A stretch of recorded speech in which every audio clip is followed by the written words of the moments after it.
Welcome back to Demystify Sci. Today we have a conversation about economics. Specifically, we are exploring the basics of modern monetary theory with one of its originators, Warren Mosler.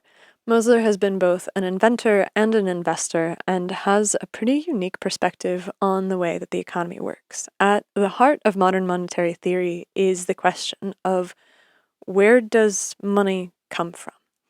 And how is it that the government can spend into a deficit and not have that be absolutely catastrophic for the economy?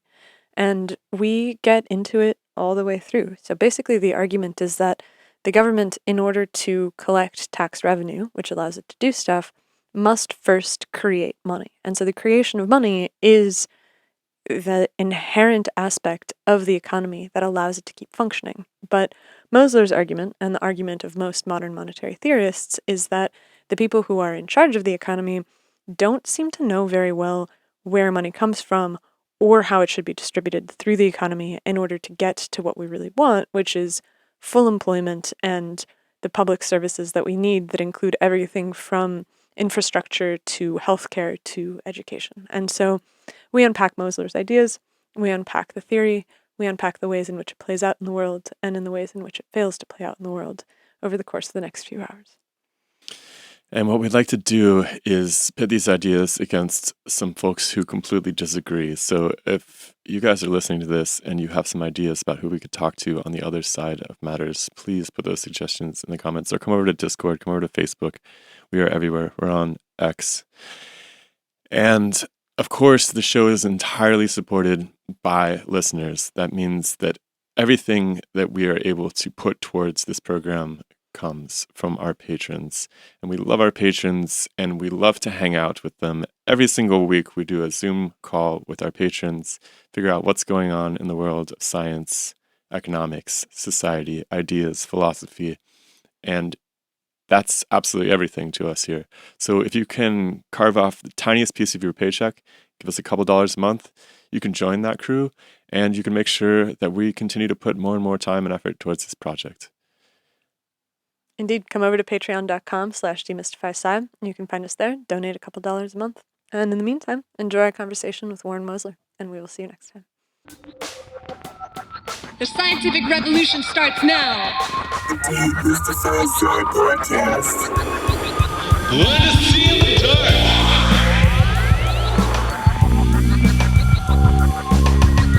There's this thing that people want to fix, which is inflation. After COVID, prices started going crazy. People were pointing to all kinds of different things that were causing it, from corporate greed with what was the media term, greedflation or something like that, where corporations were just setting prices higher because they were taking advantage of a crisis.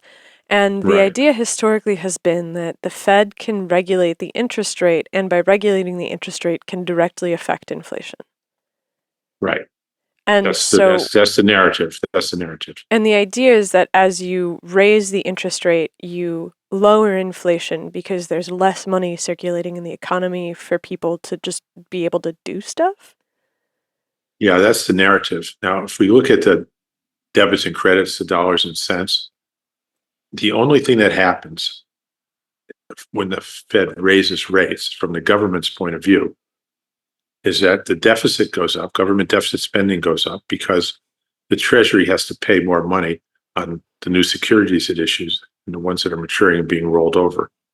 And at the time, about 25% of those were in the form of just excess reserves at the Fed, because the Fed had bought about 6 trillion government securities and paid for them with balances at the Fed. So people who sold their government securities got paid and had money. They had dollars in accounts, either at the Fed or in a bank that was holding them at the Fed on their behalf. And that the interest that gets paid on that is called interest on reserves. And there's another account you don't need to know about. It's called the RRP account, but it's the same thing. The interest on those funds is day to day. So when the Fed raised rates from 0 ultimately to 5.5%, those funds earned 0 initially, and now they're earning 5.5%, 5 3/8, actually to be exact. So the only thing that happens when the Fed raises rates, other than they make an announcement, is that they start paying more interest on reserves, and the Treasury starts paying more interest on Treasury bills, notes, and bonds that it issues. So this increases government deficit spending. It doesn't decrease it. And when you increase government deficit spending, you're throwing money at the economy for all practical purposes. Because the money doesn't, you Yeah. make this case, the money doesn't come from taxes. The money just comes from Right. being created by the government to then pay that interest. Yeah. So way to think about it is that when they raise interest rates, they're increasing spending, but they're not increasing a tax to pay for it. It's just like increasing spending for the military without increasing a tax. Just start paying the soldiers, and we'll get into technically how it's done. But the effect is they're just adding that many dollars to the economy in one form or another. Initially, it's just credits to your account. You had $5,000 in your account, now you have $10,000. They changed the 5 into a 10. So initially, that's what happens. Deficit spending adds that much income and financial assets to the economy.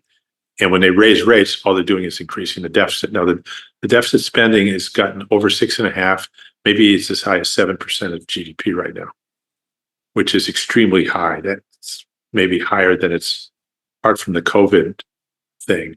It got a little bit higher after the 2008 crisis, but countercyclically. In other words, it went higher because the government had to pay a lot of unemployment because unemployment shot up.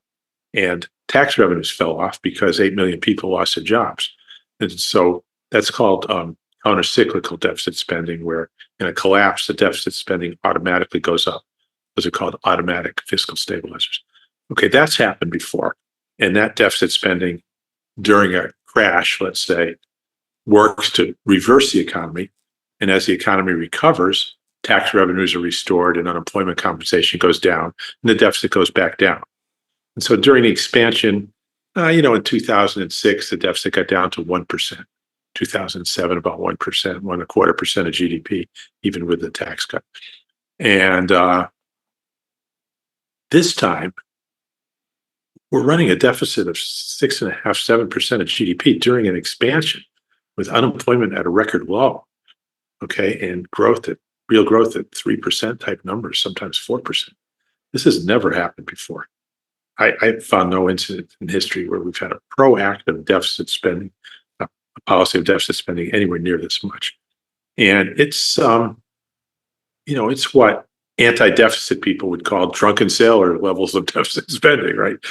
And it happened the interest component is, it's like 60% of the deficit, of the 6% of GDP, maybe 4% or a little more is interest expense.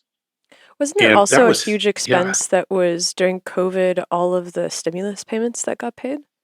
Yeah, that happened, and that was a one-time event, and those have all wound down. They're not being paid anymore. But does that still sit in the deficit accounting though? Of 5 years ago we spent all this money and haven't really made up for it. Yeah, that adds to people's savings. That adds to accounts. Right now, the public debt is 34 trillion, which includes 34.5 trillion, goes up very quickly, which includes interagency. So that includes dollars in the Social Security Trust Fund, for example, that are in Treasury securities. So, but if you just look at the public debt held by the public and not within the government, it's maybe 25 trillion. That represents all the dollars that the government has spent, some of which were used to pay taxes. But the 24.5 trillion have not yet been used to pay taxes. Now, what modern monetary theory offered to the world first back in 1993 was the idea that the models, the economic models, have the sequence backwards. They all believe, everybody in Congress believes they have to get tax dollars to be able to spend. And what you don't get through taxing, you have to get them through borrowing to be able to spend. Okay, not to balance the books or anything, but you actually need that for the purpose of spending. What I showed back then was that, and something everybody inside the Fed already knew since time immemorial, that the dollars to pay taxes and the dollars to buy government securities come from the Fed. They come from the government. The Fed is an agent of the government, right? It's an agent of Congress, Federal Reserve Act. They come from the Fed. They don't come from the private sector, which is interesting in that President Obama once made a statement saying that the money comes from the government. And he was shouted down by the investment community saying, no, the government doesn't produce real wealth. The economy produces real wealth. The government gets its money from the economy. And he agreed and backed off. Now, they mix their metaphors. Maybe the real wealth comes from the economy, but we can argue that. But certainly the actual dollars come from the government. In fact, the paper money is signed by the Treasury Secretary. And if you try making it on your own in the economy, it's counterfeit. And all the credits to accounts at the Federal Reserve Bank come from the Federal Reserve. Nobody reaches in and like at night when they're asleep and puts credit balances in there. They have to credit the accounts themselves like any other bank. Nothing comes from the outside. So, Yeah, go ahead. before we, because you have a Yeah. really powerful set of metaphors and analogies that Yeah. you use to make this case. But before we get too far Yeah. away from this question of Yeah. deficit and GDP, you were saying that And there's inflation. an inflation. I want to see if we can put a bow on that before. Because the interesting thing here is that you seem to think that deficit spending isn't the boogeyman that it's cracked up to be. Well, it is what it is. Okay. So if we start with the sequence where government has to spend first, or the economy doesn't have the funds, the credit balances to pay its taxes, you're in a very different place than if you start with the idea that the government has to get dollars to be able to spend. Okay. I like how in your book you set up this analogy. Yeah. If you were going to build a new government from the ground up, Yeah. you wouldn't have an ability for people to pay taxes because they wouldn't have any money to do so with. So you have to put some money out Right. there in the first place. Right. And it really brings Right. up this question of what is the purpose of taxes if it's not actually to pay the government. And it Right, has right. and so there's baked in there a very interesting purpose for taxes that goes Right. unobserved. So back to our point about what the public debt is. It's the dollars spent by knowing the government spends first. So let's say the public debt is going to be $2 trillion this year. Well, what's the breakdown? Well, the government first spends $7 trillion, just for a number, I don't know what it is. And then $5 trillion of that is used to pay taxes. And the other $2 trillion is not used to pay taxes. So it sits in accounts, on behalf of whoever got the $2 trillion, which is corporations, individuals, non-residents, could be anybody. But they're in the non-government sectors. It's not the government. The government paid that out. That was the government spending of $7 trillion. $5 trillion comes back. That's why it's called revenue. It returns. It's a French word for return. And $2 trillion sits there in government securities, cash, or what they call reserves. Those are just credit balances at the Fed. Until when and if they get used to pay taxes. There's nowhere else for them to go. They will just sit there. Now, does $7 trillion cause problems? It might, yeah. Is $7 trillion the right number? I mean, it may not be. We can look into that question. But to understand what the public debt is in isolation, it is the dollars spent by the government that haven't yet been used to pay taxes. Think of the dollars as tax credits. They're the things you need to satisfy tax liabilities. That's all. Everything else is a derivative of that. Right? And so the government can spend these things because ultimately people need them to pay taxes. People earn more than they need. They go to work for the government. They sell things for the government. And they receive $7 trillion of this. They don't need all those to pay taxes. They only need $5 trillion. But they want to receive $7 trillion, or they wouldn't be working for the government and selling at things, at the macro level. But they do, because they want to save $2 trillion. We can get into why they want to save $2 trillion, and there are very powerful reasons why they want to save at least $2 trillion and maybe more every year. But those are just the numbers. Those are the numbers. Those are the real numbers. There's no dispute about this. The government spends $7 trillion, $5 trillion gets used to pay taxes, $2 trillion are left as savings in the economy. And they equal to the penny cash plus reserves plus Treasury securities. You called them public debt earlier, though. Yeah. Those are the outstanding tax credits that can be used to pay taxes. Therefore, it's for accounting terms, it's a liability. Outstanding tax credits are a liability.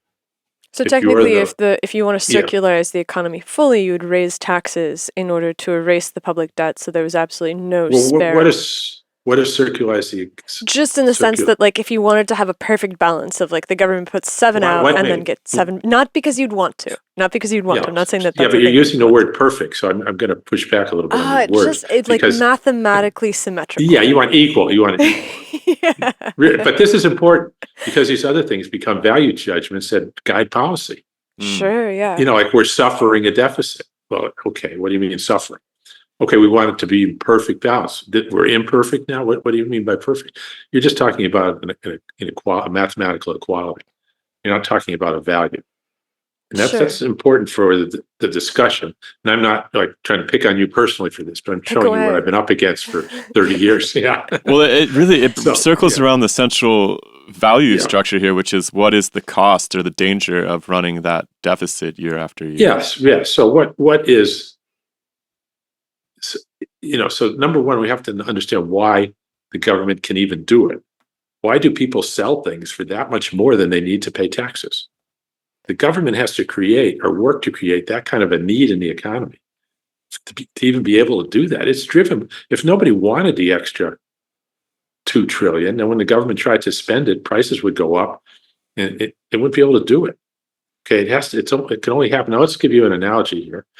And let's look at the movie theater. So everybody knows that they sell the ticket first and then they collect it. Okay, they don't collect the tickets first to be able to get them to sell because it's their tickets. So technically, they do buy them from someone. Like someone makes for the movie ticket. Ticket. Yeah. But what does buy mean? They exchange something of value to get it, right? Sure. So you buy dollars from the government by going to work for the post office in that sense. Okay, the government is selling its tickets to you in exchange for your labor. It's selling 5 billion of them to get an aircraft carrier. It's selling its tickets. And it has to get the tickets sold or out there or give them away or something before they can be used to go to the movie, to satisfy the tax liability, which is a negative reward, right? As opposed to a positive reward. You buy a ticket to go to the movies because you want to watch the movie, you pay taxes to avoid penalty. It's the same thing, just a different sign. Right. And so, it's mathematically the same thing. So now when the movie theater sells its tickets or the football stadium sells tickets before the game, those tickets are outstanding.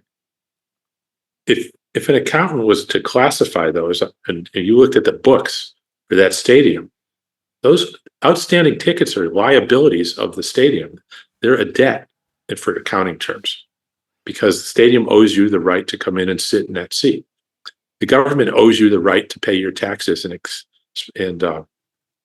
eliminate your tax liability with those dollars.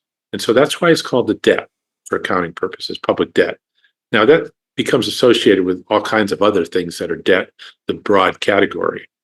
And it's misleading, but it's not wrong. Okay, so you can't say it's not real debt. It is. But what you could say is, debts are, I'd say it's a lot. Their liabilities are all liabilities debts. Yeah, for accounting purposes, they are. If you promised your son a college education, then that's a debt. Okay, it's a liability. Now, if you promise to take him out for a walk tomorrow, that's a debt. It's a liability. Now, doesn't cost you anything. You just go out for a walk, but it's still a liability. That's very different than if you promised him, gold or something you didn't have, and then you had to go get it and he could sue you or whatever. So there's, I understand all that. And people who try to make something of that, I've just, I just hear these narratives in the media and they pick up on them, and it's not really their fault because, you can't expect them to get beyond that on their own. I don't think so. At least I've never seen it happen. Well, I think that people worry. People worry after currency moved away from the gold standard. Yeah. That this feels really faith-based. Like the economy feels like a faith-based activity in a way that it didn't feel, that they imagined didn't feel that way when there was a gold standard. Yeah, because they don't understand the nature of tax liabilities. It's if the government stopped enforcing tax liabilities, there'd be no currency. The faith is only in the fact that the government's going to enforce tax liabilities, if you want to use the word faith. Now, because that's never even discussed, I've gone through whole macro textbooks and they never discuss the role of tax liabilities. As a default condition, okay, if it's not that, I mean, what is it? I mean, they don't even say it's not that. It's just omitted. And so without that knowledge, you got to come up with some reason, and they just default to faith. Okay, but it's if it was faith, it would have been gone a long time ago. Nobody has any faith in this stuff at all. They do know that if you don't pay your tax, you're going to lose your house and your car, and you could wind up in jail. Like Al Capone, right? That's what got him. Didn't pay his taxes, and so that people know. But it's not used as a thing behind the currency, and so they don't make that association. And when they ask someone about it, that's not what they get for an answer. And the top economists never give that for an answer because they don't understand it, or the significance has not dawned on them. And so that's where this whole faith thing, the whole fear of the sky falling comes in. It's just fear mongering, but it's not necessarily deliberate fear mongering. So in a condition where the debt is such a high ratio of the GDP and inflation is really high, the fear seems realer than ever, right? Because everybody has visions of Zimbabwe with their $10,000 bills and Weimar Germany carting around wheelbarrows of cash to buy bread. Like we know that those two these are the things... ones that come up. Those are the only two they know, by the way. Yeah, exactly. One that had a food famine that wiped out the whole country, so there was nothing to buy. But I did a whole piece on that, and there's a lot more to it. And the other, the Weimar Republic, got hit with massive reparations under the Treaty of Versailles that they couldn't pay, so they had to pay, but with deficit spending of 50% of GDP a year, something like 5% a month, to the Allies. So there's a sense of that acts of God. That's not explained, Right. And like acts of God and acts of geopolitics seem like they could really ruin things. And let's go back to the numbers. So you said inflation's really high. It's at 3.5%. It was at like 10% for a spell last year. I personally will tell you, we eat a lot of peanut butter. Our peanut butter doubled in price.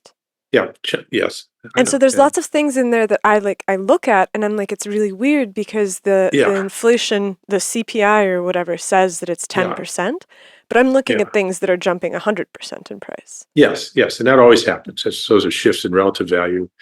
You have that, I remember a few years ago, soybeans jumped and they doubled, and then they happen to come back down, but they might not have. I'm not saying they would. But we have 3.5% as the consumer price. You can argue that that's wrong and it's really higher. We did have a one-time jump after COVID to about 10%.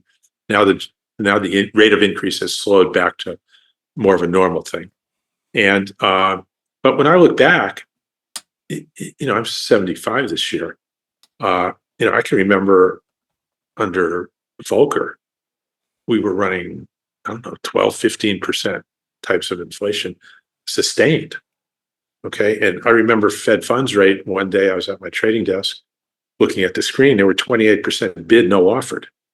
Okay. And what does that mean? That means interest rates, people were trying to borrow at 28%. Banks were from each other and couldn't find anybody to lend at that rate.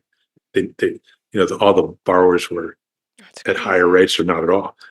So those were what I lived through for a long time. And I can go through all the technical details. 79 to 80. 1978, 79, 80, 81, Okay, and so maybe I'm a little jaded from that, but this is not extreme. Okay, but it is certainly undesirable.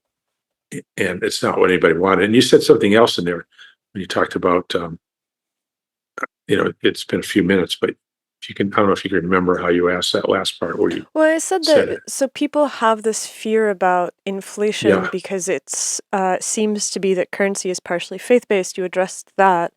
But then I said that it seems like acts of God and acts of geopolitics yes. undermine this system because there are external things that can happen.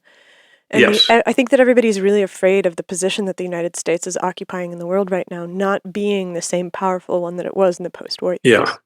Yeah, and I think all that matters. Okay, Switzerland's had extreme stability for a very long time without inflation or anything else. It's a tiny country, and there have been big, powerful countries that have evaporated. Their economies have evaporated. It's not necessarily like how large you are not isn't of consequence, but the fear mongering in the media is behind. I'd say all these fears that you've listed. Maybe there's some fears that aren't behind it, but yeah, the world is unsecure. Okay, if suddenly all the food is gone, it doesn't matter how much money you have. You're not going to have any food. Prices will go up, sure, but giving you more money isn't going to get you more food at the macro level, at the collective level. I really And so, appreciated how you yeah, use that in context of Social Security. And you had this really yes, illustrative yes, example where it's like if you have yeah, one guy who's doing everything for a population of 30 million seniors, it doesn't matter 300 billion. 300 million. Like it doesn't matter what how much money they have if he's not Right, producing enough for them to actually be able to buy goods with the money that they have. right, And this yeah, seems like the same thing. yeah. The Social Security narrative is that the problem is not this dependency ratio, but that the trust fund's going to run out of money. The seniors won't have the funds to afford to pay this guy to do everything. That's the narrative. You never heard anything in the narrative about, how are we going to get our productivity high enough so that a limited number of people able to work are able to take care of all the rest of us. You don't even hear that discussed. Well, I think that's what the robots are for. Right. And then they say the robots are bad because we're all going to lose our jobs. Okay, so Yeah, they've there's got like that there's not backwards like a also. full like concrete narrative here. It seems like this is the Right, economics right. in general, because it's so nebulous. Like the Yeah, time scales on which a decision plays out are yeah, long. The factors yeah, that go into the outcome of that decision are complex. And so yeah. economics is scientific, but it also seems like the place where everybody's fears about everything Right, right. coalesce. But you're starting from a base understanding that's 180 degrees out of phase. And that leads to all these other narratives that are just pure fear mongering. And there's nothing else out there except the fear mongering that stems from, a out of phase understanding of the actual monetary system. Is the And that's present what, monetary system driven by public demand, essentially? Like, why are all these brilliant people making these categorical mistakes, misconceptions about? did you see the Jared Bernstein video out about a week or two ago, Mm-mm. where it's from the documentary Finding the Money? It's about Oh yeah, he 1 minute. basically can't explain where money Yeah, comes from. they asked him a question like if the United States government prints money and it also borrows money. It's like, why is it doing that? He And just he couldn't just starts explain it. fumbling around. Yeah, because he doesn't understand it. But he's no different than any of the others I've met in government, in finance, anywhere. They've got the narrative wrong. Now, if you ask me that question, I say, sure. The government prints the money, which means credits accounts when it pays people for things. And then after it spends the money is when some of the money is used to buy Treasury securities. We sell the Treasury securities after the money is spent to provide an interest-bearing place for people to keep their money. Now, why we do that is because of an anachronism. We needed to do that under the gold standard, but we don't need to do that anymore. But we're still doing it. We're kind of on automatic pilot since 1934. So the answer, what the government's doing, is it's spending first, and then it's borrowing the money after it spends. Now, why is that so hard for Jared Bernstein? Because he's fixed on the idea that circling back, that the government borrows money to be able to spend it. Okay, and that's wrong. And it can't explain that simple question about why are we printing money and borrowing money. And now, if he understood the sequence properly, he said, well, yeah, that's because we spend the money first and then we borrow it after. Next question. Okay, but he can't say that, A, because he doesn't know it. And if he did happen to know it, he might not say it anyway, because he might not want that to be, he might not want to create the panic that would start, because that undermines every economic model, in every economics journal that's been written for the last 100 years. They've all got G minus T, government minus taxes, which presumes that the taxes are what's funding the government, and it's not. the tax liabilities are causing people to sell things, which then allows the government to spend its otherwise worthless currency, which then provides the funds to pay the taxes. That's the proper sequence. The movie theaters know it. The football stadiums know it. Jesus said, render unto Caesar that which is Caesar's. They all knew the coins came from Caesar and that you needed to sell things to Caesar to get the coins to pay your taxes. They all knew that. This was common knowledge up to maybe, I don't know, 250 years ago. And so I think But that the worry is that those dollars will become worthless to other countries. I think that the act of geopolitics is the greater worry. Okay, there is that worry, but you've got everyone is a Jared Bernstein out there who's in policy, who's in finance. Jamie Dimon's no different, who's got this backwards causation or sequence in their mind, and coming and can't even explain what the government's doing. Okay, and once you have it backwards, then you've got you create a narrative to explain it that drives all the fear mongering that you're talking about. If he understood it the way I just said, sure, of course, we print the money, and then when people after they get paid, they buy securities. Next question. If they all understood that, what you're saying would not be in the public's mind. It would not be the narrative, and we wouldn't be discussing it. So how hard is it to turn this ship around? I mean, can you get an audience with these kind of people? It's hard for me to believe that they're completely in the dark and they haven't heard these ideas before. And your book is littered with examples where you explain this to powerful people, and then you hear them the next day revert back to the same narrative that they always use. Yeah. Larry Summers was a good example when I was at Tom Daschle's office. And it was basically fundamentally the same question that Jared Bernstein was asked, where I said, what's wrong with the deficit? And he said, well, it takes away savings that can be used for investment. Not understanding that the spending comes first, and then those funds that were just spent are used to buy the securities. There's nothing taken away. Okay. And when I said to him, no, they just offset operating factors at the Fed, which is technically how an insider would say it. Now, why would I use technical language to Larry Summers? I'd never met him before, and it was kind of out of respect. Harvard professor, 2 uncles who won Nobel Prizes. I didn't want to start talking in, non-technical language and insult the guy, as if he couldn't understand it. But he comes right back and says, look, I don't understand monetary operations, so I can't discuss it at that level. Just no understanding at all. And he was assistant Treasury secretary at the time. And I had another conversation with Robert Rubin, who was Treasury secretary. And it's the same thing. It's just not what they do or care about. They don't even care about it. Now, I've visited people at the Fed, and over the years, just as an investor, part of the investment financial community, they wanted to talk to people to see how their policies were being accepted. And I was a guest, and there were small meetings, myself and the contact who invited me. So I wasn't there to teach them anything, but I was certainly observing what they were saying. So when I was at a meeting with Chairman Bernanke in maybe 2006, he was between stints as vice chair of the Fed. He'd been there 4 years, and then after that, he became chairman of the Fed. He was head of the Council of Advisors. I think he had Jared Bernstein's job at the time. And he made statements like, we're talking about interest rates. He said, well, when the investment picks up and uses up the available funds, it'll drive up interest rates. I'm going like, what? Where does this come from? He's been at the Fed for 4 years. He's been at the end of every meeting. They vote on whether interest rates should go up, down, they should raise them, lower them, or leave them up unchanged after the discussion. If they vote up, they go up. If they vote down, they go down. If they vote unchanged, they're unchanged. And he says, if investment picks up, it'll use up the available funds and drive up rates. What is some investment force going to grab his hand and vote higher rates or something?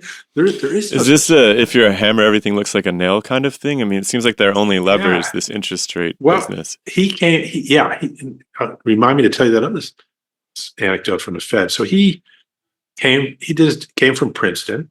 He had no idea how monetary operations worked, which was painfully obvious during 2008, where he just bumbled his way through it, much like Volcker did. He'll probably build a statue to him for saving the economy when actually it's the opposite. He prolong the agony. But so and during his dissertation was done on like 1930 gold standard. That was the context and how that affected the recession and the depression. Okay, so he's talking from a gold standard context, which has been gone since 1934. And under gold standard, yes, if investment picks up, everybody's bidding for the available funds, which are gold certificates, which are limited by the amount of gold, and they drive up the interest rate. Okay, but that's an anachronism. That's been gone for a long time.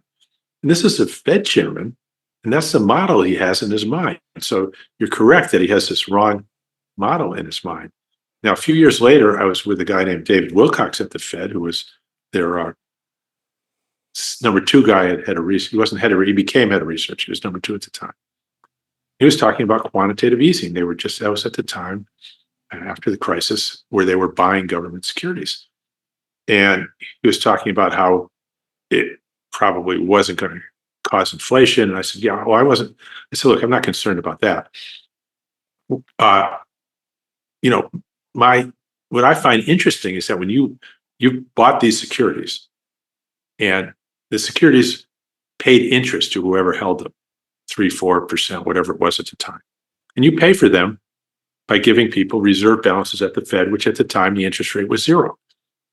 So the economy went from earning all the interest on the Treasury securities that the Fed bought to earning no interest on reserves that the Fed used to pay for those securities.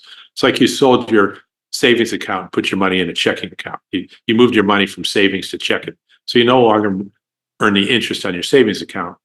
In your checking account, you don't get anything. I mean, you did it voluntarily. And I understand the economy did that voluntarily because of, the situation in the economy. People were scared.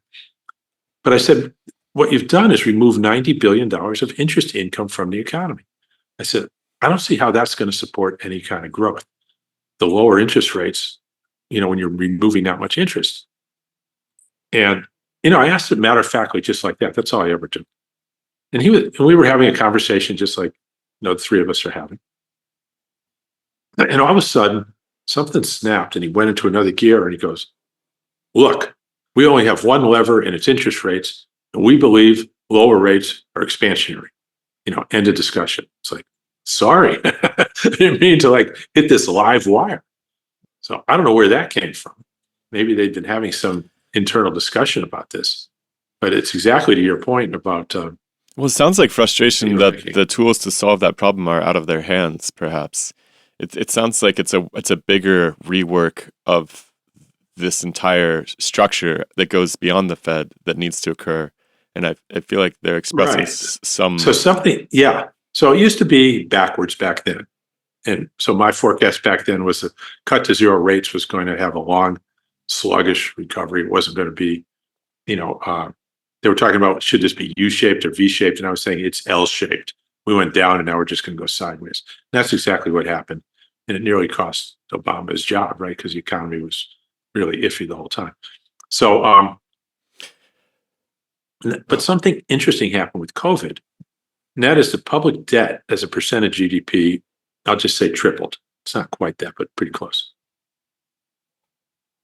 Okay, that meant that if the Fed were to raise rates again with the public debt 3 times higher, the same 1% increase in rates would mean 3 times as much of an increase in government deficit spending because they have to pay interest on the entire public debt, right? So if the debt's 3 times higher, relatively speaking, they're going to add to the deficit 3 times more, relatively speaking. So back then, a 1% increase might ultimately add 0.3% of GDP to the deficit. Today, a 1% increase adds up, ultimately a full 1% to the deficit. So they've raised rates from, to over 5%, and they're now contributing something like 4% to the deficit. 4% of the 6.5 or 7 is interest expense. And it's not to full 5 because there's a lot of the public debt is still longer term securities that haven't matured yet and rolled over at the higher rates. But a lot of it is, if you look at the graph of the interest paid by the government, it's going straight up. It's over It's over $1 trillion a year annually. It will probably be 1.5 by the end of the fiscal year. So it might be 1.2 now. And, so that's like about 4% of GDP. And so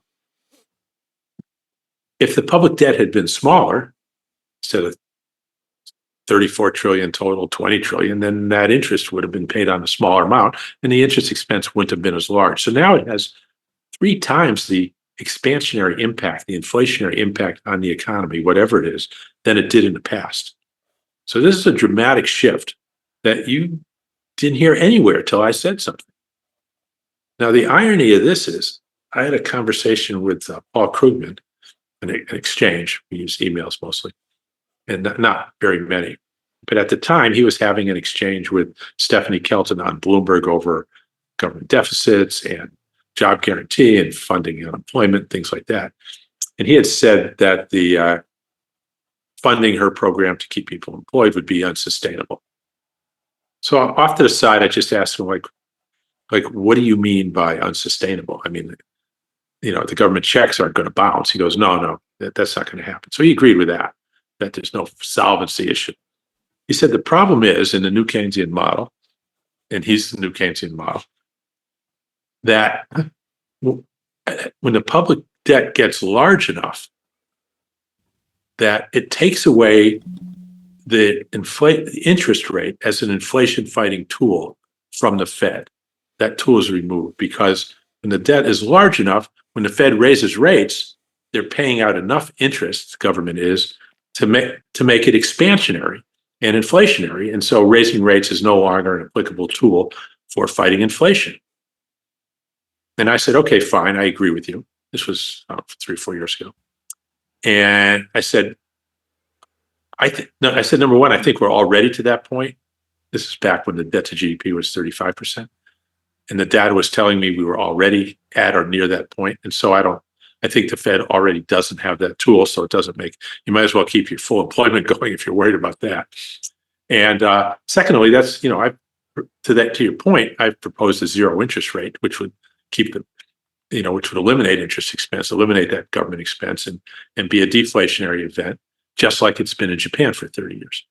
And he disagreed with me. He said, no, I think we can still raise rates to fight inflation. Whatever. And the conversation ended. A couple of years ago, I got back to him and said, look, the debt to GDP is now 3 times higher. Do you think now that the Fed's, that tool of raising rates to fight inflation has been taken away from the Fed, that it's going to cause strong economy and higher inflation? They've got it backwards. He said, no, I don't think so. He said, I think raising rates is still a contractionary force. It'll slow things down and it'll bring inflation down. Okay, so, it's a honest disagreement, let's say, because nobody has real numbers. Nobody has a model that can look at every interest payment in the economy and figure out whether it's going to get spent or not or where it's going to go to. There's certain things you have to, they're all estimates. But in the last 2.5 years, of course, what's happened is as the interest expenses increase, the economy has firmed and flying in the face of every forecast out there, continues to firm. Back in November, they were already talking about 6 rate cuts because the economy was going to be, and their forecasts were for a collapsing economy, maybe not all the way to recession, but down to 0 or something like that. And unemployment going up to 4.2%, and so they were, inflation coming down towards 2%. And so they'd have to, given that forecast, that would be coincident with them then lowering rates to take away some of what they call restriction. That was November. That's all gone. Why is that gone? Because those forecasts for the economy, for unemployment, have turned out, and for prices have turned out to be wrong. And that's been going on for 2.5 years. If you look at every forecast, it's been for, that type of thing. And the reality has been the opposite, every quarter for 2.5 years. And they're still on it. And they're still expecting 1 rate cut at the end of the year because they think the rate hikes will finally kick in. And along the way, we've had it's confirmation bias, right? SVB Bank has a liquidity crisis and the confirmation bias kicks in. See, the banking system's going to collapse. We'll be cutting rates before you know it. And all of a sudden the market's forecasting lower rates. And then it doesn't happen. And everywhere along the way, every little thing that happens, the total employment was expected at 250,000. It's only 175. See, it's weakening. The economy is collapsing, and we're going to have lower rates down the road. It's just confirmation bias. The fact that government hiring for that month dropped by 75,000 for where it's been didn't factor in. Now, in previous months, where government hiring was 75,000, they'd say, "Oh, see, the economy is really weak. It's just the government." So you got all this confirmation bias at every inch of the way, just hammering home that things are bad out there. And I've been talking too much. I'll let you guys ask some questions here. Well, the first thing that Yeah. I wonder is, once you've taken the move of lowering rates to 0%, and you Yeah. have such a high percentage of debt to GDP, Yeah. are you basically stuck then at 0%, because every time that you raise rates, you aggravate the problem? Well, hopefully you are. I've not seen an argument to not have zero rates that's ever made any sense. My base case for analysis is my model is you start with a tax liability, say a property tax on everybody's house. That creates, let me back up one more time. You have a government that wants to provision itself. It wants soldiers, it wants public health, wants a legal system, wants education, wants whatever. How do you get people out of the private sector into the government? Well, we do it by starting with a tax, and I'll use in my base case a property tax on everybody's house, payable in something. The tax credit is the dollar, something nobody has. It's a credit to an account on your own central bank that you can only get from the government. That creates a population that's suddenly unemployed, as we define unemployment. They're looking for work paid in dollars, and they were willing to work for dollars because ultimately they need dollars to pay their tax, or they need dollars to buy something from somebody who needs dollars to pay the tax. Okay, the government can now hire people and spend its otherwise worthless dollars, tax credits. Okay, they come to work as public health workers or soldiers. They get paid, and now they have the funds to pay their tax, which they do, and that ends the cycle. And how do we know it ends the cycle? Well, some people pay their taxes with old $20 bills, as I have in the book, and you can buy the shredded money in Washington. Okay, that's the end of the cycle. You've got your $1,000 ticket to the Super Bowl game. You sell it for $5,000 to somebody else. You go to the game. The guy takes your ticket and tears it up. Why is he tearing up a $5,000 ticket? It's used up. It's the end of the cycle. Okay, it's the same thing. Could be simpler. Anybody can understand this. Unless you're bombarded with an alternative narrative from the time you're born, and everybody around you has the same alternative narrative. And then you got the odds of getting out of that obviously are pretty slim. I've been on this for 30 years, and it's just now getting to the level where somebody like yourself will have it in an interview. It takes that long. Well, so are you suggesting that property tax should be the only tax that people are subject to in that way? So sales tax. Yeah, so I start payroll with that tax. as my base case has a property tax. It's got the government paying people, and it's got anyone who wants to work, it'll give them a job, and it pays them, and that's it. So that's the let's call it the job guarantee. It's a zero rate policy. It's not paying any interest on the people earn extra money, then the government's not going to pay them any interest on it. And that's my base case. And you've got to give me a good reason why an income tax is a better idea than a property tax for me to deviate from my base case. The burden of proof, I would say, is on you. To tell me But why, at the end of the day, the role of the taxes is to incentivize people to work, it seems like. Yeah. It's to compel them. It's coercive. And if it doesn't do that, the government can't provision itself. There's no military, and you lose the war. And somebody else's system is in place, not yours. So now my wife and I were at Pompeii. Have you heard me tell that story? Mm-mm. So it was about 6 or 7 years ago. We jumped on a public tour there, walking tour. And at one point, the guide showed us these coins that they had found in the ashes in what, was 2,000 years ago, what used to be somebody's pocket or what used to be in the mattress of somebody's bed, or what used to be in a cash box of some merchant, or just in the street. And he said, Pompeii was a very nice place to live. He said taxes were high, but public services were good. And so people wanted to live there. And what they did was they collected these coins for taxes, and then they used them to pay people to be sanitation workers and public safety workers and police and that type of thing. So, I'm basically a troublemaker at this point. And I said, well, actually they would pay the people first, and then they would collect the coins. He goes, no. You collect taxes and then you pay the people. I said, well, where did the coins come from? And they weren't valuable coins. They were cheap metal coins. They weren't gold or anything like that. I said, where did the coins come from? And he said, the government made them. And I said, okay, well, how did anybody get a coin to pay the tax? And he goes, so they have to pay people first and then collect them? I said, well, yeah, how else could it work? He grabs his head like this and he goes, no. And he ran away from me. Okay, and he wouldn't talk to me for the rest of the tour. He'd been doing this for like 20 years. Right? Now, I assure you, everybody in Pompeii knew how it worked. It was a tax probably on your house. I don't know, something like that. And people needed to pay the tax, so they'd show up. And how could they do that? Well, there were jobs for police and sanitation. People would show up for that. The pay was more than enough to pay their tax, but they'd show up for work. And then they could buy their pizzas from the pizza maker who didn't want to do sanitation work. He wanted to make pizzas. And the guy who made shoes, and the guy who sold them insurance and whatever else, entertainment at the shows. And they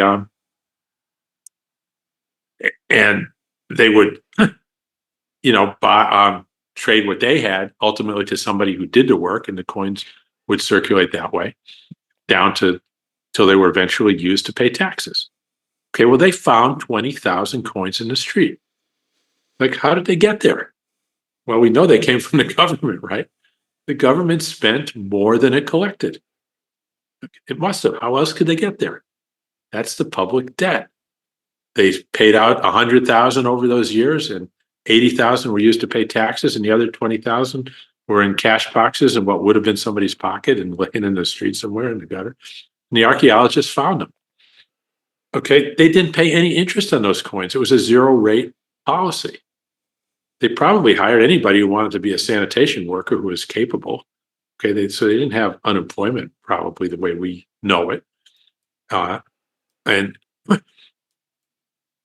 everybody understood it. So they understood that the public debt was a manifestation of the savings in the economy, right? That was the money supply in the economy. That was the net. Those were the net financial assets, the net money supply in the economy. And a growing economy, you're probably it was growing. If the population had doubled, there'd probably be 40,000 coins in the street. Public debt would be 40,000. It's like, so what? Now, how would the accountants have accounted for those coins in the street? Those are liabilities of the state. That's the public debt. Did they owe them anything? Did they owe them the money? Well, it already is the money. They owed them the right to use those to pay taxes. It's exactly the same today. But back then, everybody understood it. It was completely transparent, completely obvious. And nobody was complaining that the public debt was too high or something like that. What were those coins worth?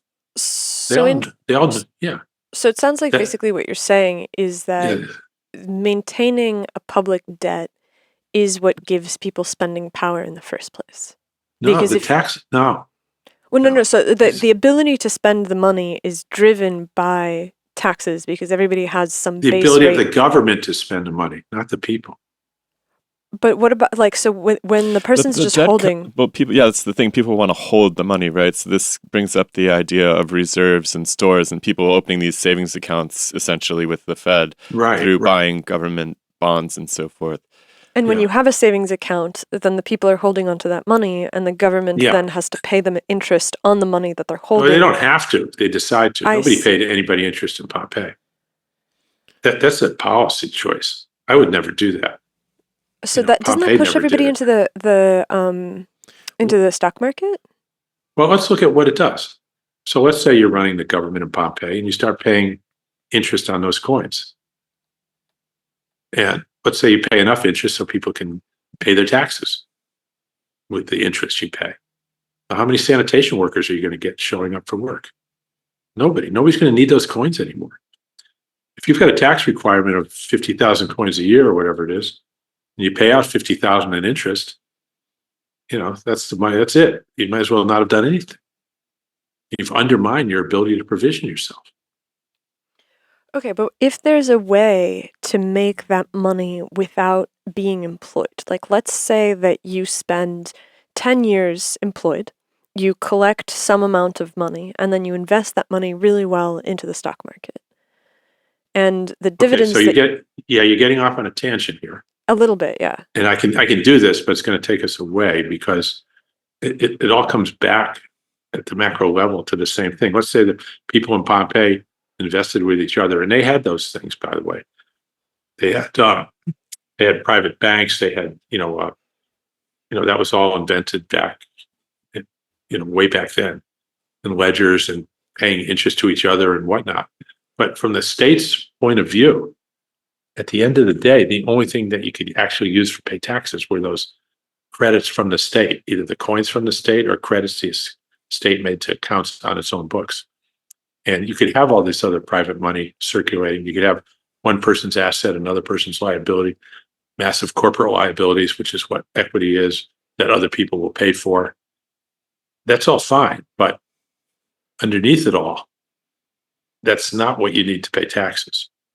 And when the way I can explain it quickly here so we don't use up our whole 3 hours, which we could, is that those 20,000 coins in the street, our 34 trillion of public debt, is the equity that that supports the entire credit structure, including equity prices, which are just debt at the bottom of the credit stack.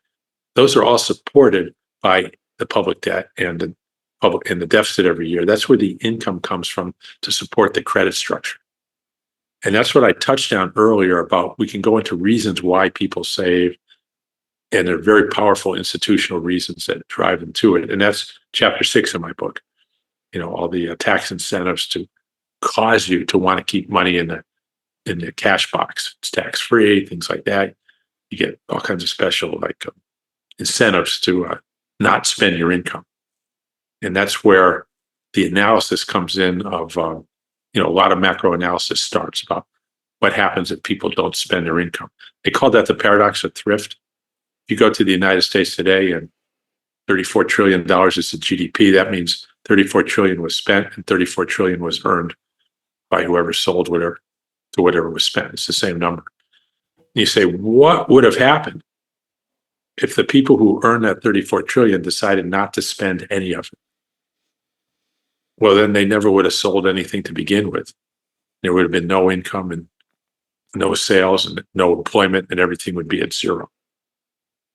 Okay, so that's called the paradox of thrift. If everybody decides to save and not spend anything, then everything goes to zero. If your decision to save will cause your saving, if you were the one guy who was earning the whole 34 trillion, your decision to save that would cause your income to go to zero because nobody could spend the money that you're saving to begin with. Okay, and that goes back to what's called underconsumption theory, and it was first written out in full in 1598 or something. So it's nothing new. I didn't invent this theory, but it's what I want to say. It's been obvious to anybody who's ever looked at a monetary economy like Pompeii that this is what would happen if spending went to zero. Just there's no income. So again, I got a little bit off track.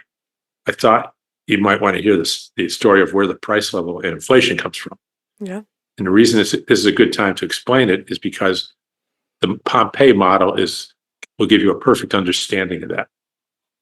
And so you say, what was a coin worth in Pompeii?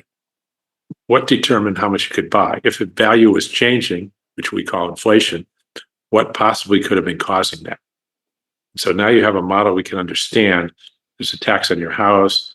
People go to work to earn the coins and pay the tax. So where's the price? Where do prices come into this? So now we have to look at the only possible place prices can come in, and that is, what did the government pay people to work in being a police officer or sanitation worker? Let's say it paid them $10, 10 coins a day. I don't know what the coin was called. So let's say they paid 10 coins a day. Now the economy can figure out what a coin is worth. Because now the pizza maker knows, I really don't want to go be a sanitation worker, but I could, and I could make 10 coins a day. But rather than that, if I can sell my pizzas for 10 coins a day, I'd rather make pizzas. So if I could make 10 pizzas in a day, I can get and sell them for 1 coin each, I'd rather do that. Okay, and the guy who's a sanitation worker says, I'm getting paid 10 coins, I'm going to eat 1 pizza a day. You know, if I can buy 1 pizza for 1 coin, if I can get 10 days food for 1 day's work, all right, I'll be a sanitation worker. Yeah, I could make pizzas, sell them for a coin a piece, but they come up with, it's called some kind of mutual, understanding of, it's where market forces. That's how markets work. Buyers and sellers get together what they think something's worth, and they settle on some sense of relative value. What's a pizza worth versus having to work as a policeman or a sanitation officer?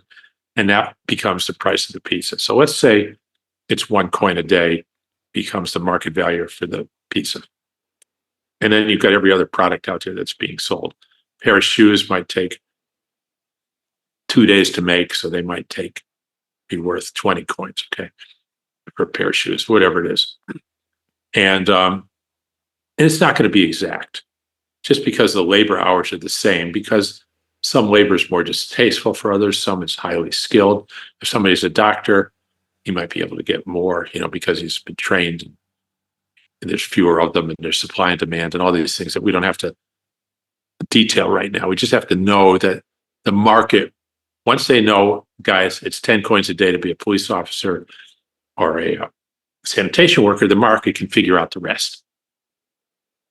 Now, let's say the government says, all right, we're going to give everybody a raise, a pay increase, and we're going to pay 20 coins a day for a sanitation worker or a police officer, just to be nice.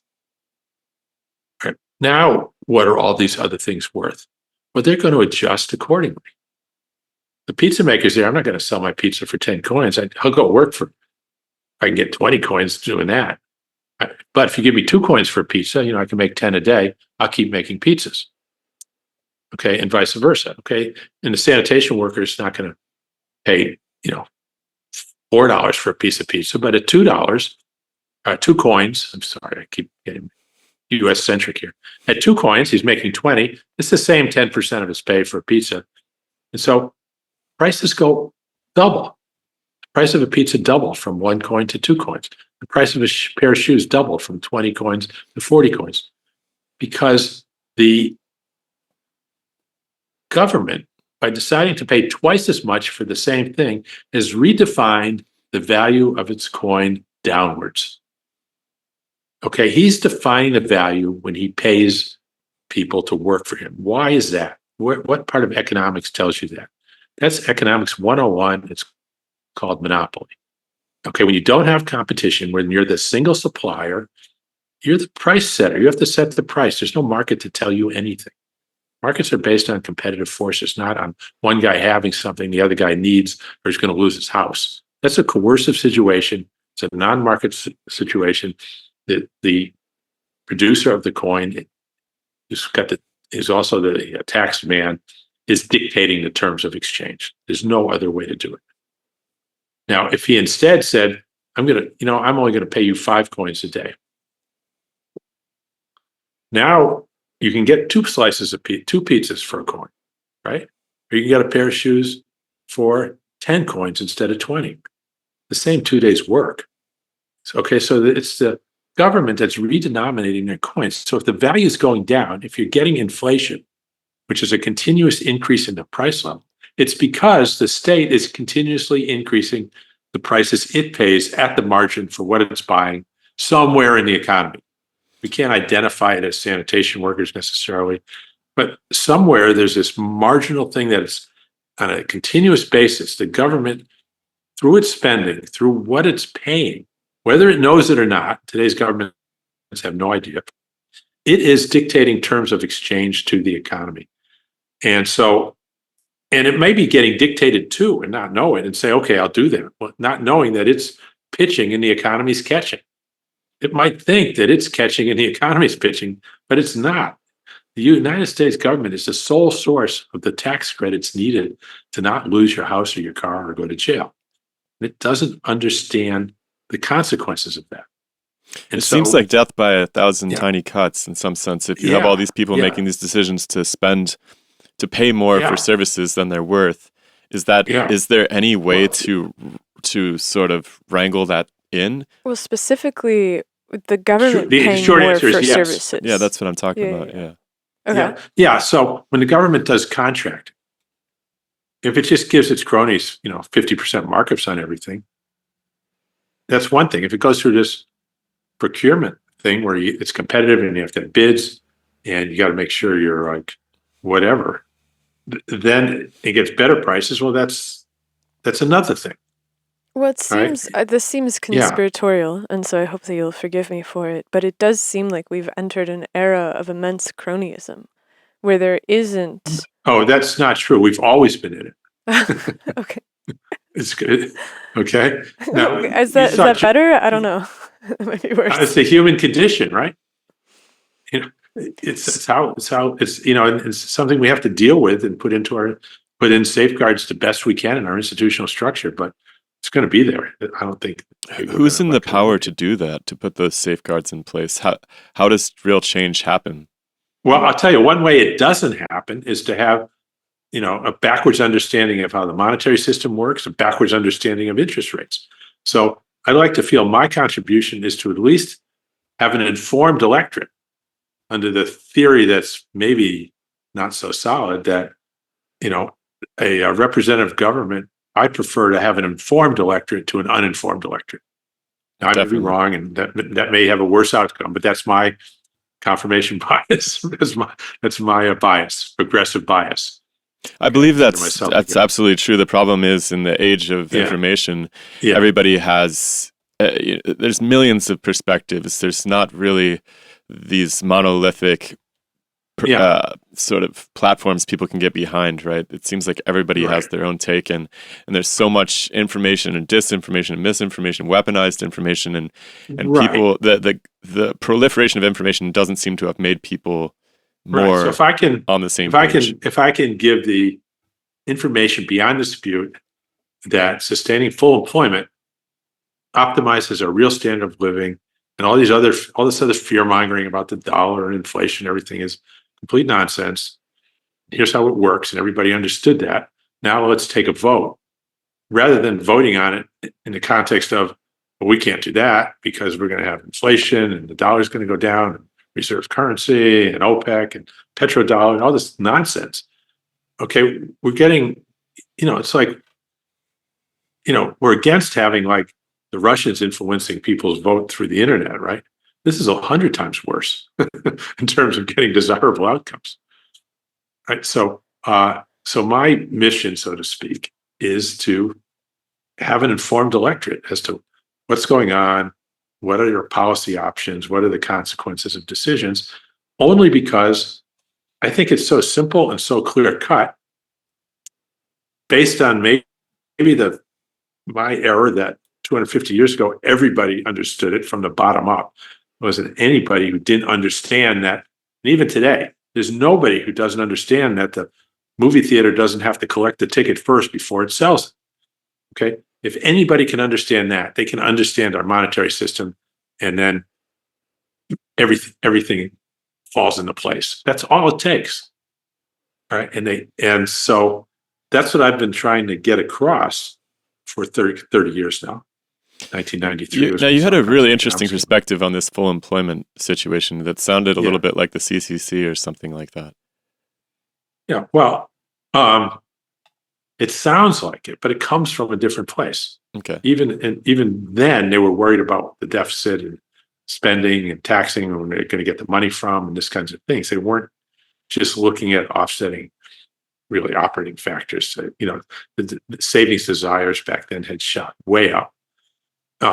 Because going into debt is reducing your savings. So we always have, well, let's get into why people save so much don't spend their incomes to begin with, which creates this whole need for deficit spending, which is the thing that's categorically that everybody's categorically opposed to. So we're creating a need for something everybody's categorically opposed to, which is based on a misunderstanding, right? But that need, that's chapter 6 in the book, which is really a pamphlet, right? Which is the myth is that we need savings to have money for investment. So if we want to invest in something, the money has to come from somewhere. Where the fact is, and there's actually no dispute about this in economics, although they don't talk about it, that investment creates the savings, what we call savings. The asset we call investment has a liability, which we call the savings. And so savings is only the accounting record of investment. It's not the cause of investment. Never has been, never will be. And that goes back hundreds of years in the understanding of accounting and economics and everywhere else. But it's been common sense. You got to have the money because the government needs the money first, because we got the money backwards. This has become common sense that we need savings to have money for investment. And so Congress loads us up with all these savings incentives to drive investment, when all it does is keep investment down. So our investment is half of what it would have been or less without these savings incentives. But they don't know that. So what are the savings incentives? Well, we have massive tax advantages for having part of your paycheck going into your pension fund. You avoid all income taxes on it.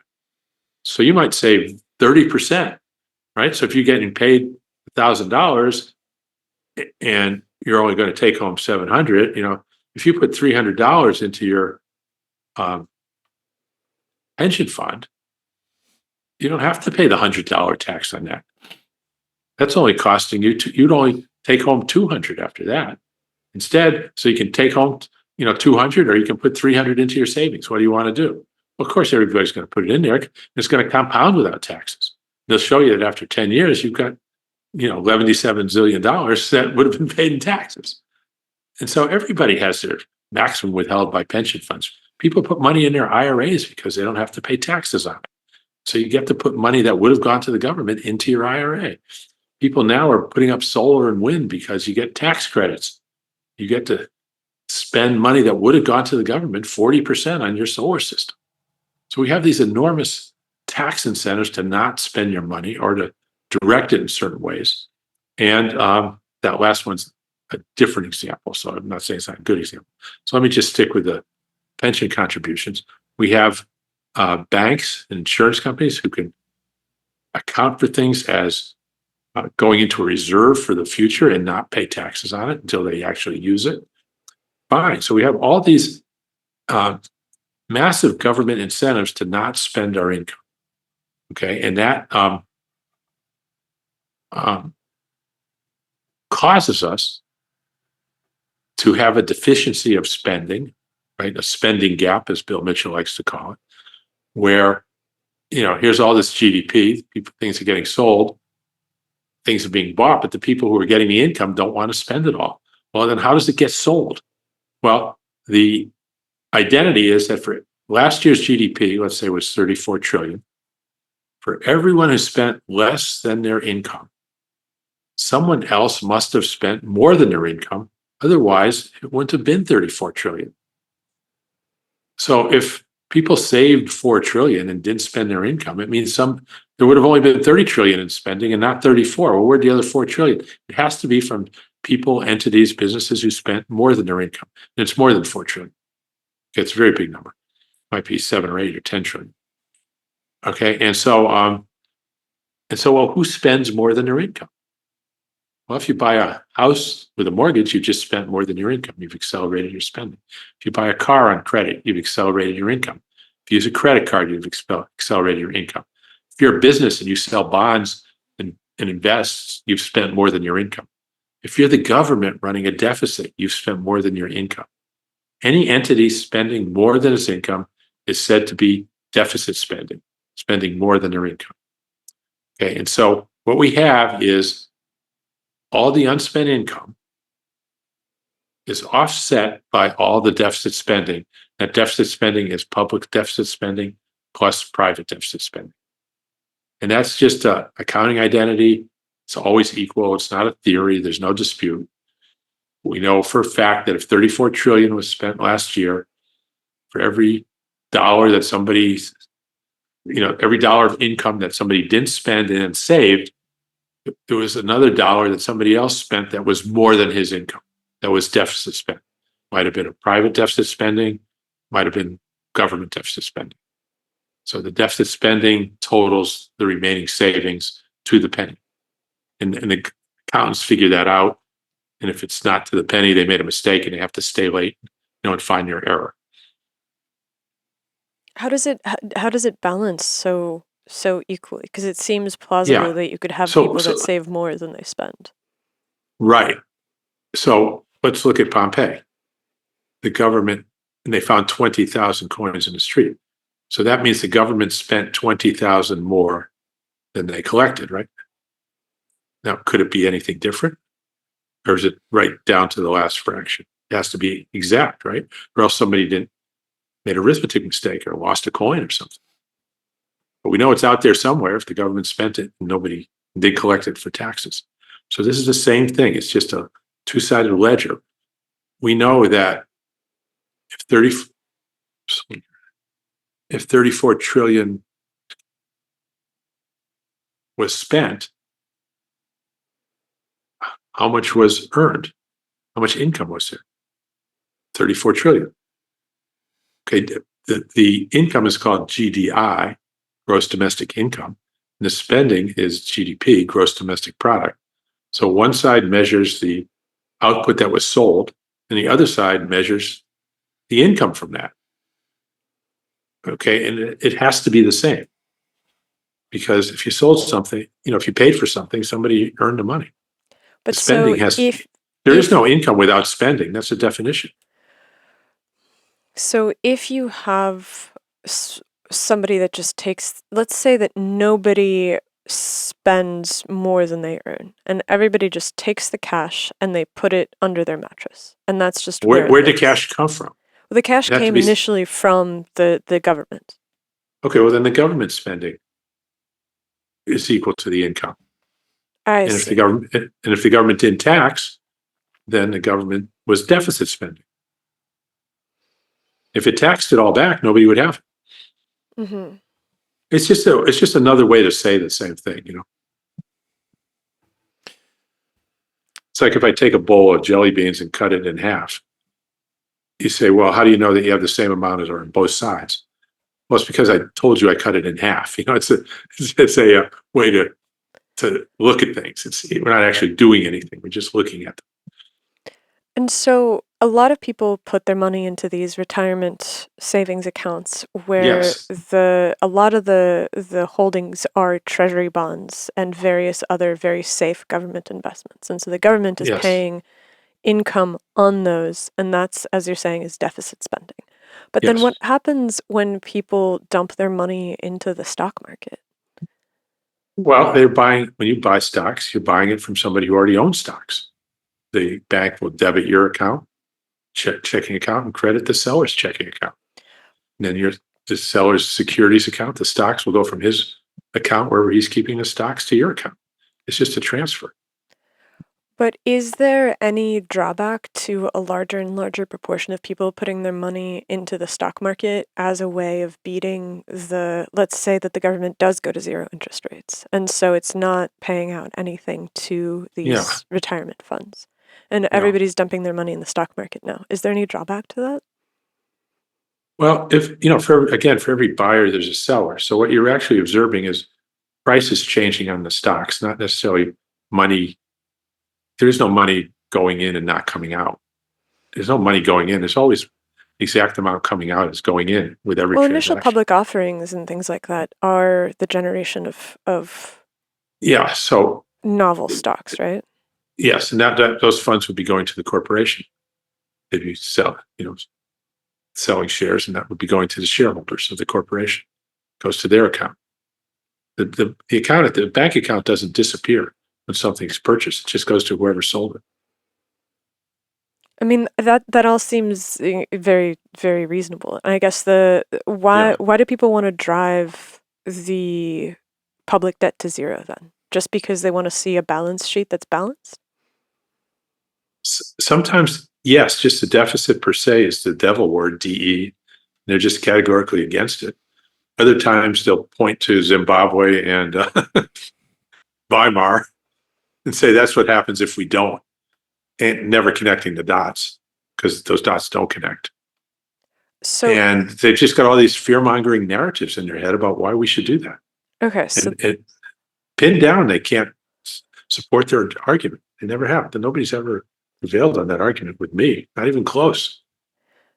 this stuff is so interesting to me because it's so central to everything. Like everything is. Are you hearing this from anybody else? I mean, I think that the closest that we've gotten to it is actually, you're not going to like this, is Michael Hudson. Yeah. Because I think that Okay. Hudson makes the point Yeah. where he's like, people don't actually understand economics and they think that Right. they do. And he diverges from it to say that, you know, the rentier economy has run away with GDP and that GDP is not a good measure for prosperity, and that I think that he actually thinks that debt is really bad for people to maintain. Personal debt. Personal debt.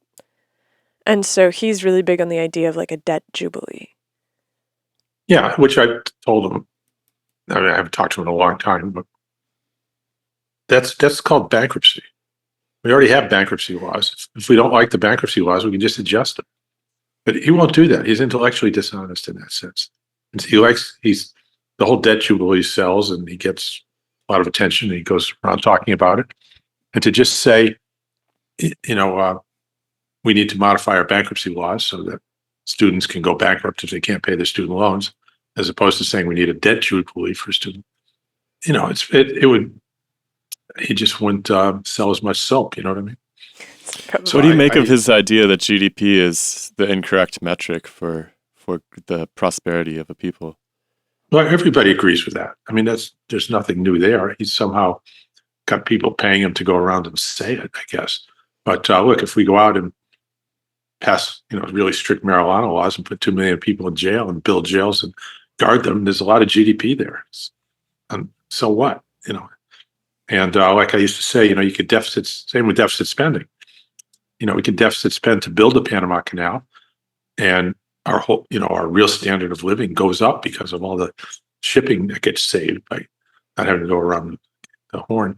And or you can spend the same amount of deficit spending blowing up the Panama Canal and knock everybody down a couple of notches. So, yeah, the numbers are what they are, and the fact that people try to make more out of them is more the problem than the numbers themselves. GDP was set up, I think, originally so the government could figure out what its potential tax take could be. Because there was a government on a gold standard worried about, which they had to, how much revenue they could collect. And so you had to have some idea what the size of your economy was financially to know what kind of a financial receipts you might be able to get out of it. What do you make of the blossoming of personal debt and this idea that the average American household is something like $100,000 in debt to various creditors and so forth? Are you talking about the public debt, their share, or their actual debt? The actual debt as I mean, I think that the way that this is calculated is that they take the public debt and then they divide it by the number of households. And so each household carries some share of that, whether that's a mortgage or car payments. I thought we were talking about credit cards. So let's say we were in Pompeii and there are 20,000 coins in the street and there were 1,000 people living there. You'd say, okay, each one had a debt of 20 coins. You could say that because they're part of the government liability had it. Debt, but it's not anybody's burden or anything in that sense, as if they had a debt, some loan shark who's coming after them for money or anything. This is just the money supply. So, to use the public debt that way, and I don't know that Michael Hudson does that. Again, I haven't spoken to him in 20 years now. We'll have to get him back on. It's intellectually dishonest, yeah. But I mean, people do carry. There are a lot of households that spend more than they earn, right? And so, but the average household is the households on total are net savers. Again, not that it matters. And if you look at debt service now, how much they're spending as a percentage of their income, it's at historic lows. It's way down. There were times when it was much, much higher. And so, what Just do you because think? interest rates were on the loans were higher? Well, they're pretty high now. But if you're just, it's because they have less of it relative to their income. So if you say, okay, we should have less private debt, you say, okay, nobody should have a car unless they can pay for it first. It's like, nobody can buy a house; they have to be able to pay cash. What are you trying to say? You know what I mean? In terms of the real world, how you want it to operate. Well, this comes Well, back to this question of runaway inflation, right? Because if you does it? Only if you bring it back to that, but it doesn't. There's no, not per se. Okay. Well, okay, so let me try something on for size. So you have a situation where, let's say, in the 1950s, it was possible for a family of 4 to own a house on a single income. And obviously, if you adjust that for inflation, if you adjust that for inflation, they weren't necessarily that much cheaper than houses are right now. But something has changed in the way that we occupy space and resources that has driven us. Which is my point exactly.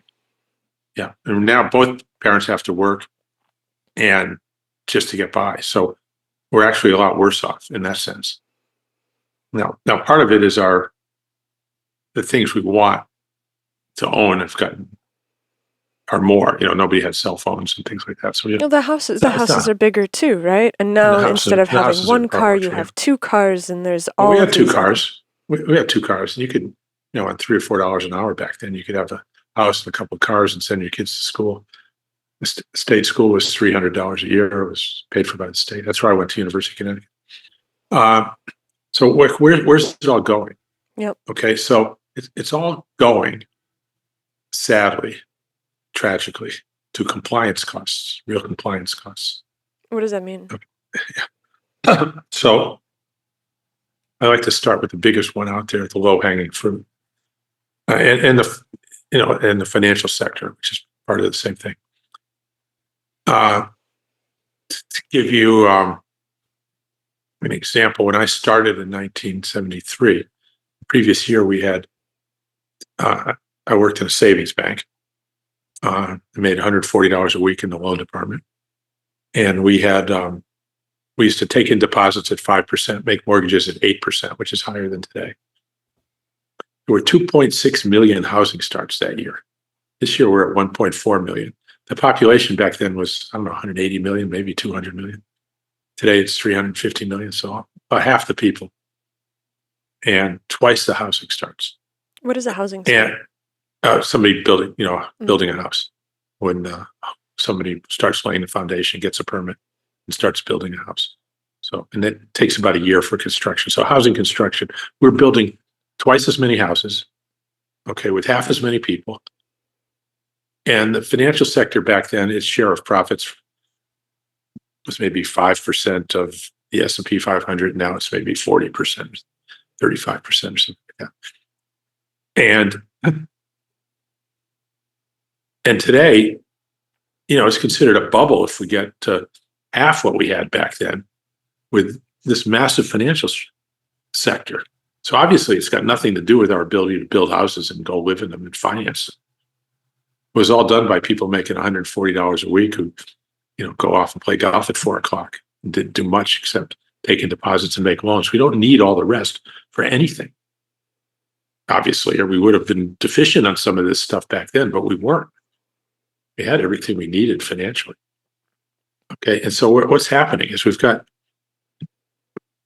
millions of people making, a lot of them, huge money, so to speak, taking it away from, we got this massive distribution of income and consumption that the people working are supporting with other people who are doing what amounts to digging holes and filling them in.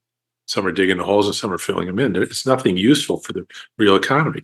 So I think for income taxes, if you think about that, if we replace the income tax with a property tax, how many man hours, women are tied up in tax compliance, keeping records of all your taxes for income tax, keeping all the receipts, all the trees cut down to make all these paper receipts, all the corporate record keeping, all the lawyers, tax accountants and tax firms, tax strategies, and people going to school to learn taxes and accountants. JP Morgan's spending probably $20 billion a year on armies of accountants that are tied up with tax-related issues. All the legal system that's tied up in it, all the people that have to go to law school to learn it. And if all the people, you go get your income taxes done, all those people have to be able to do it. You've got to get over there, you're burning gasoline, whatever. All the real resources we're using for tax collection. Now, if we didn't have the income tax, the government wouldn't even have to know your name. Okay, the only reason you have all these records about pay and everything else is to pay taxes on them. The government wouldn't need to know any of that. And the government itself employs, I don't know how many people keeping track of everything and auditing and everything else. If you go to a property tax like we have now, where each house has to pay a tax, you don't have to have any of that. If the house doesn't pay, you sell it. You don't even have to know who owns it. Okay, so the compliance costs go from maybe 15% of our workforce down to like nothing, 1/10 of 1% or something like that. Now, what advantage is that to us not to have 20 million people's worth of time, which is what it is, maybe higher, tied up doing something that we don't have to do. We could just go to a property tax. What could these people otherwise be doing? Okay, they could be curing cancer. They could be growing food. They could be, doing, writing software and doing all kinds of things. We could all have the day off. We could cut back 20% on our hours and have more leisure time. We could, there's like no telling. We'd all be 20%. We could have,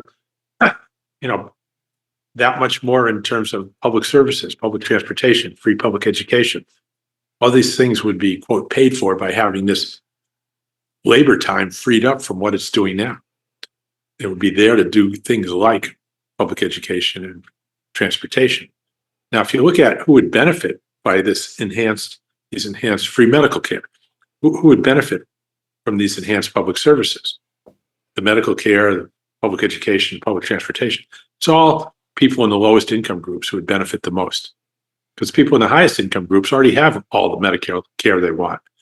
They're not going to go from, they're flying in private jets once a month. They're not going to go to twice a month. Doesn't affect them at all. Whatever the standard of living is not a function of how much money they have or anything else. So their standard of living stays the same. So all the gains will accrue to the lowest income groups. You're talking about 50% increase in the real standard of living of a substantial part of the population just by eliminating the income tax. And it wouldn't cost anybody anything. Everybody has more. It's a positive sum game. You're eliminating waste. Okay, if you eliminate government securities with my zero rate policy, permanent zero rate policy, how many people are tied up in government securities? A lot, maybe 1 million. I don't know. All the banks, all the traders, all the people involved in them, all the record keeping, all the whole cottage industry of people making $5, $10, $20 million a year doing this stuff is gone. It's like killing the buffalo so the Indians can't eat. You just get rid of the government securities and you've taken away the food supply these people are feeding on. Let's look at the money management group in the financial sector. How large is that silly thing? All the pension funds, all the pension fund managers, all the Wall Street dealers that feed off of them, which, and their entire industry. That's all being fueled by our savings incentives that are creating the pools of money that they're feeding off of. We're creating the whales that the sharks are eating. If we just stop doing that, there's another 10% of GDP, maybe more. You're talking about massive increases in the real standard of living and real well-being just from those two things. That's, is low-hanging fruit. Would you then have to increase property taxes, though? Yeah, but the total tax bill wouldn't be any more than it is now with the income tax. Let's say it goes to 10%, a flat 10%. And so on a $500,000 house, you're paying $50,000 a year of taxes. But you and your wife, you're paying no income taxes, no sales taxes, no anything else. It's the same number. It's just getting redistributed. And there's some experimentation with this in the Northwest here, right? I believe Washington. No, they can't take away federal income taxes. Not federal, but at the state That's level. the big one, right? Yeah, that's the big one. The states can't do it. They can toy around with it, but they can't do it. Is there any country that has even approached this? No. And why? Just because So they make my work... favorite answer to that is you must be new here. Yeah, I am. But so is there an answer to that? Or is it just the kind of gesturing at the entire interconnected mess? It starts out with having the sequence backwards from the beginning that I started with. Right. Unless you get that right, you're not going to get to the rest of it. Very difficult. You got to get past that. The fact that there's this, sort of Damocles hanging over your head called public funds, and you got to, and it's just like, what do they call it? A ticking time bomb. Look up ticking time bomb in the deficit, and you'll see like every public speaker you can imagine talking about this thing, from every business leader, every bank president, and everybody in Congress, and that we've got to do something about this ticking time bomb. And it just paralyzes everything. So, okay. The argument for the fear of public debt is at its base inflation? Well, there is no base. But they'll come up with these things. It's like the kid who you ask him a question and then he shows the wrong answer, so he comes up with another one. You're fighting a hydra. You can hit one head, two more grow somewhere else.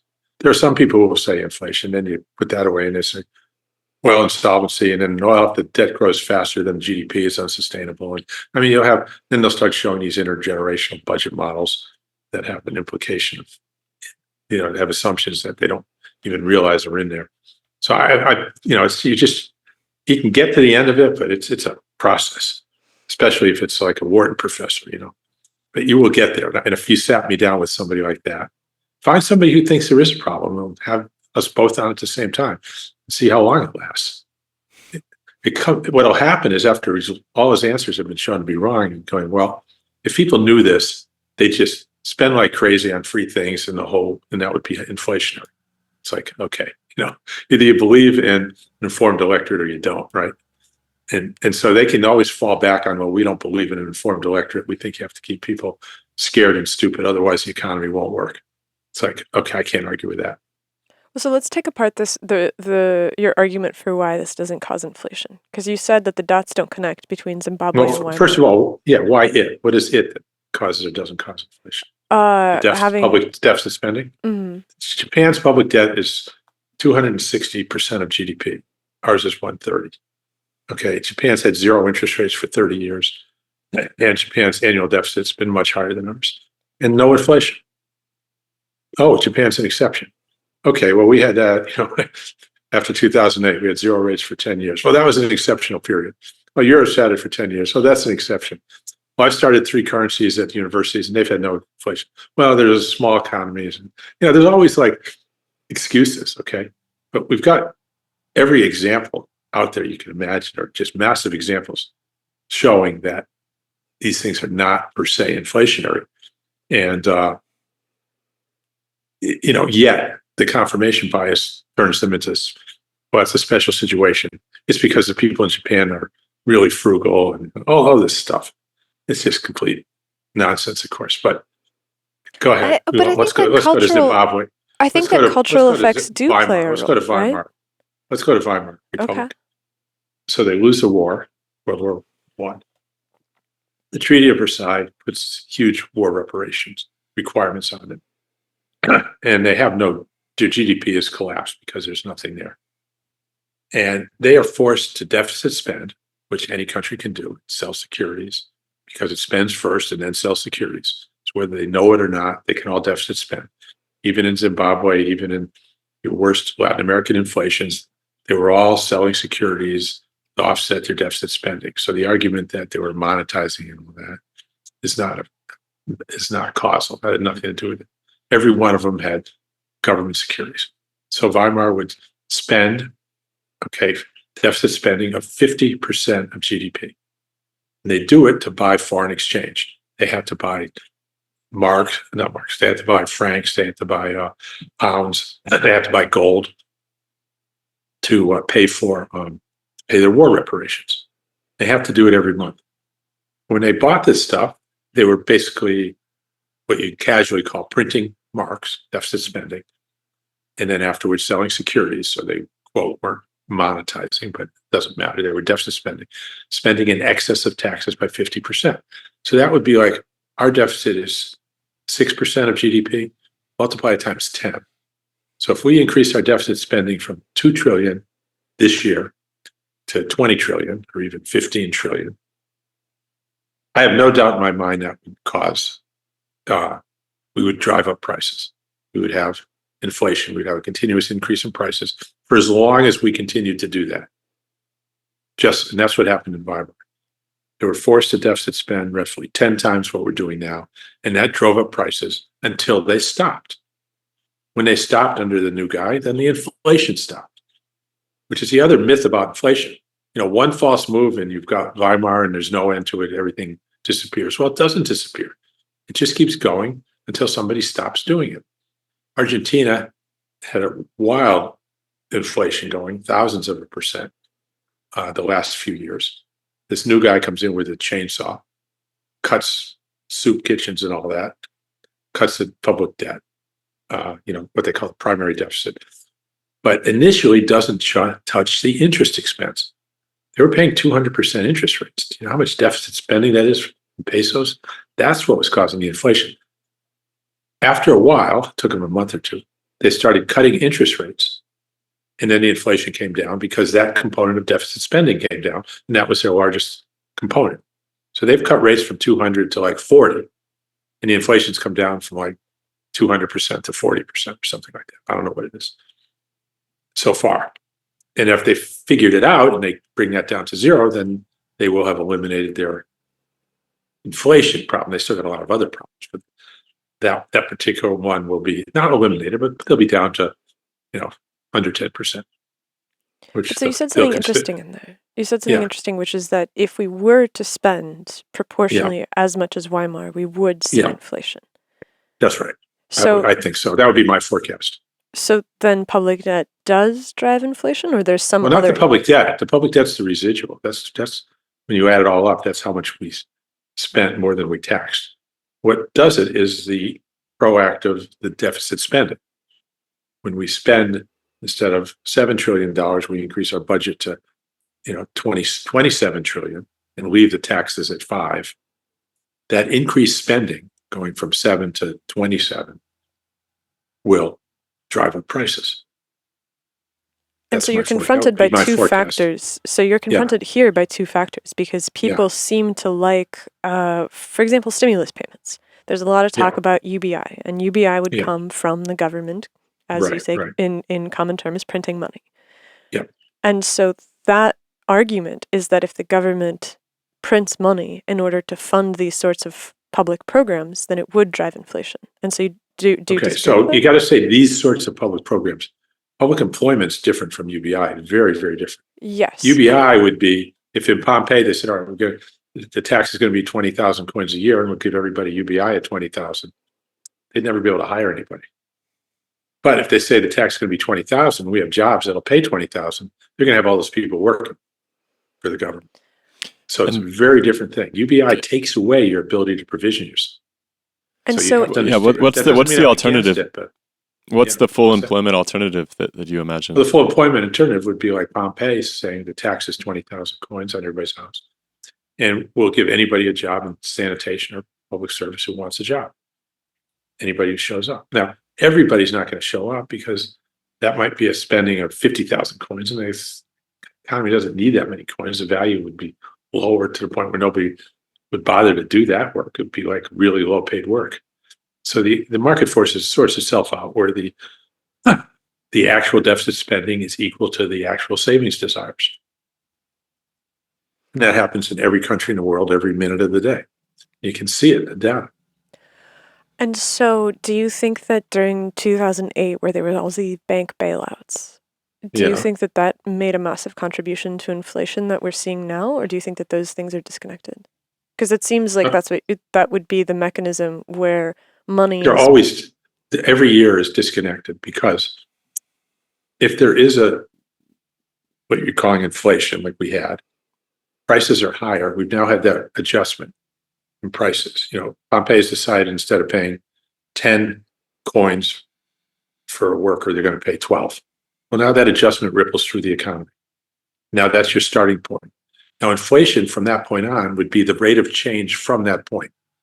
If they just leave it at 12, then their price level stays where it is. There's no inflation. It's at zero. It's only when they decide to increase it that it goes up.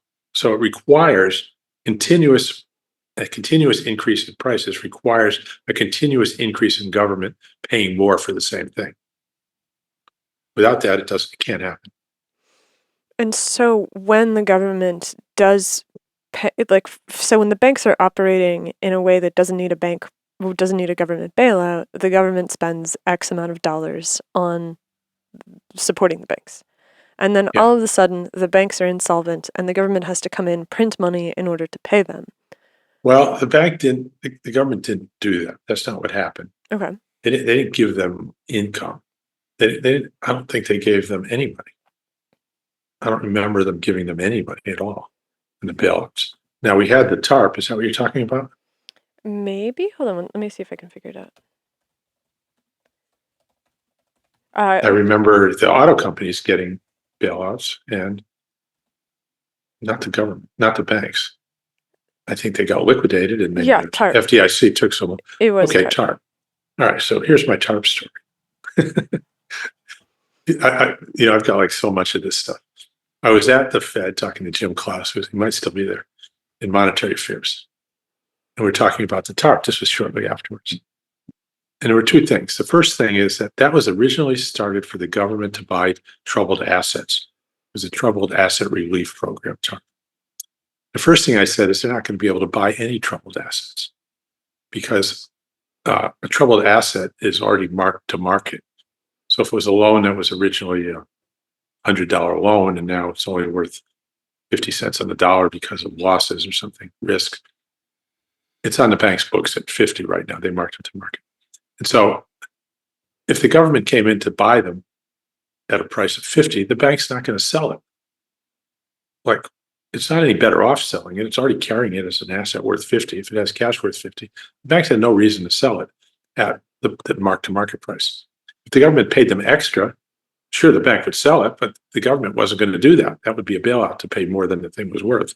There's no way they can figure out which bank should get paid a premium. That's just a pure handout. So I said, this thing's politically a non-starter. They can approve it all they want. It's not going to work. So, so nothing happened under TARP originally. Okay, and then we had the banking crisis where the banks lost their capital. Their net worth went down. So I'll give you some round numbers to help keep track of this. But let's take a bank like Citibank, and I'll make up a number. They had $1 trillion in deposits, let's say. No, I'm sorry. They had $1 trillion in assets. Let's say they were loans. They had all loans, $1 trillion at market value of their loans. And they had 900 billion of deposits. So they had an extra 100 billion of net worth.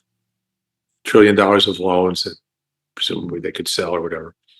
And depositors were equal 900 billion. The other 100 billion was their own money. That's called capital. That's the shareholders. It's their own money. And the Fed required, the FDIC required that the capital be 10% of assets. So they had $1 trillion of assets. Behind that was they were paid for by $1 trillion of the bank's own money, and they were paid for by 900 billion of depositors' money. Then we hit the crisis hit. And all of a sudden the assets are no longer worth $1 trillion. They're only worth 950 billion. So now the bank's in trouble. It's supposed to have capital, net worth, its own money worth 10% of assets. It only has 5% because there's only 950 billion of mortgages now and 900 billion of deposits. That leaves only 50 billion cushion in there, right, of the bank's net worth, because their 100 billion has shrunk in half because it was all in the mortgages in the loan portfolio. And so now the bank's capital is only 5%. It's not quite, but let's just say 5%. It's a little bit more. five and a half. Anyway, and so now they're out of compliance.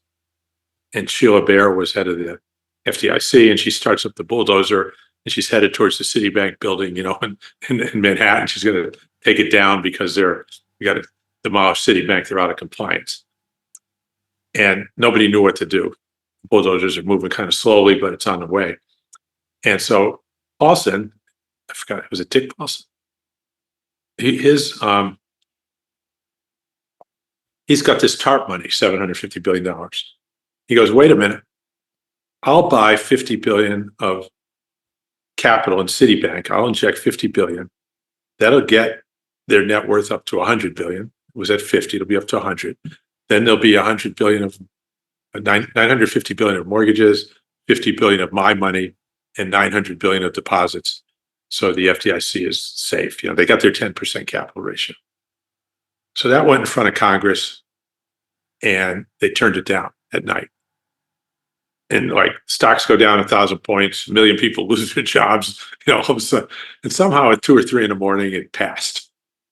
And Paulson put in the $50 billion, and they turned off the bulldozers and turned them around, and Citibank was allowed to operate because now its capital was restored to $100 billion, which was $50 billion of shareholder money and $50 billion of Paulson's Treasury TARP money.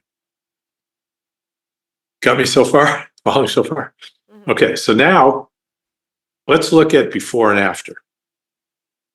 Before Paulson put the $50 billion in, if Citibank had lost, if the assets had dropped another $51 billion, if they had another $51 billion in losses, they would have wiped out their capital, plus $1 billion in losses would have gone to the FDIC, right? They would have had to cover that when they paid off all the depositors.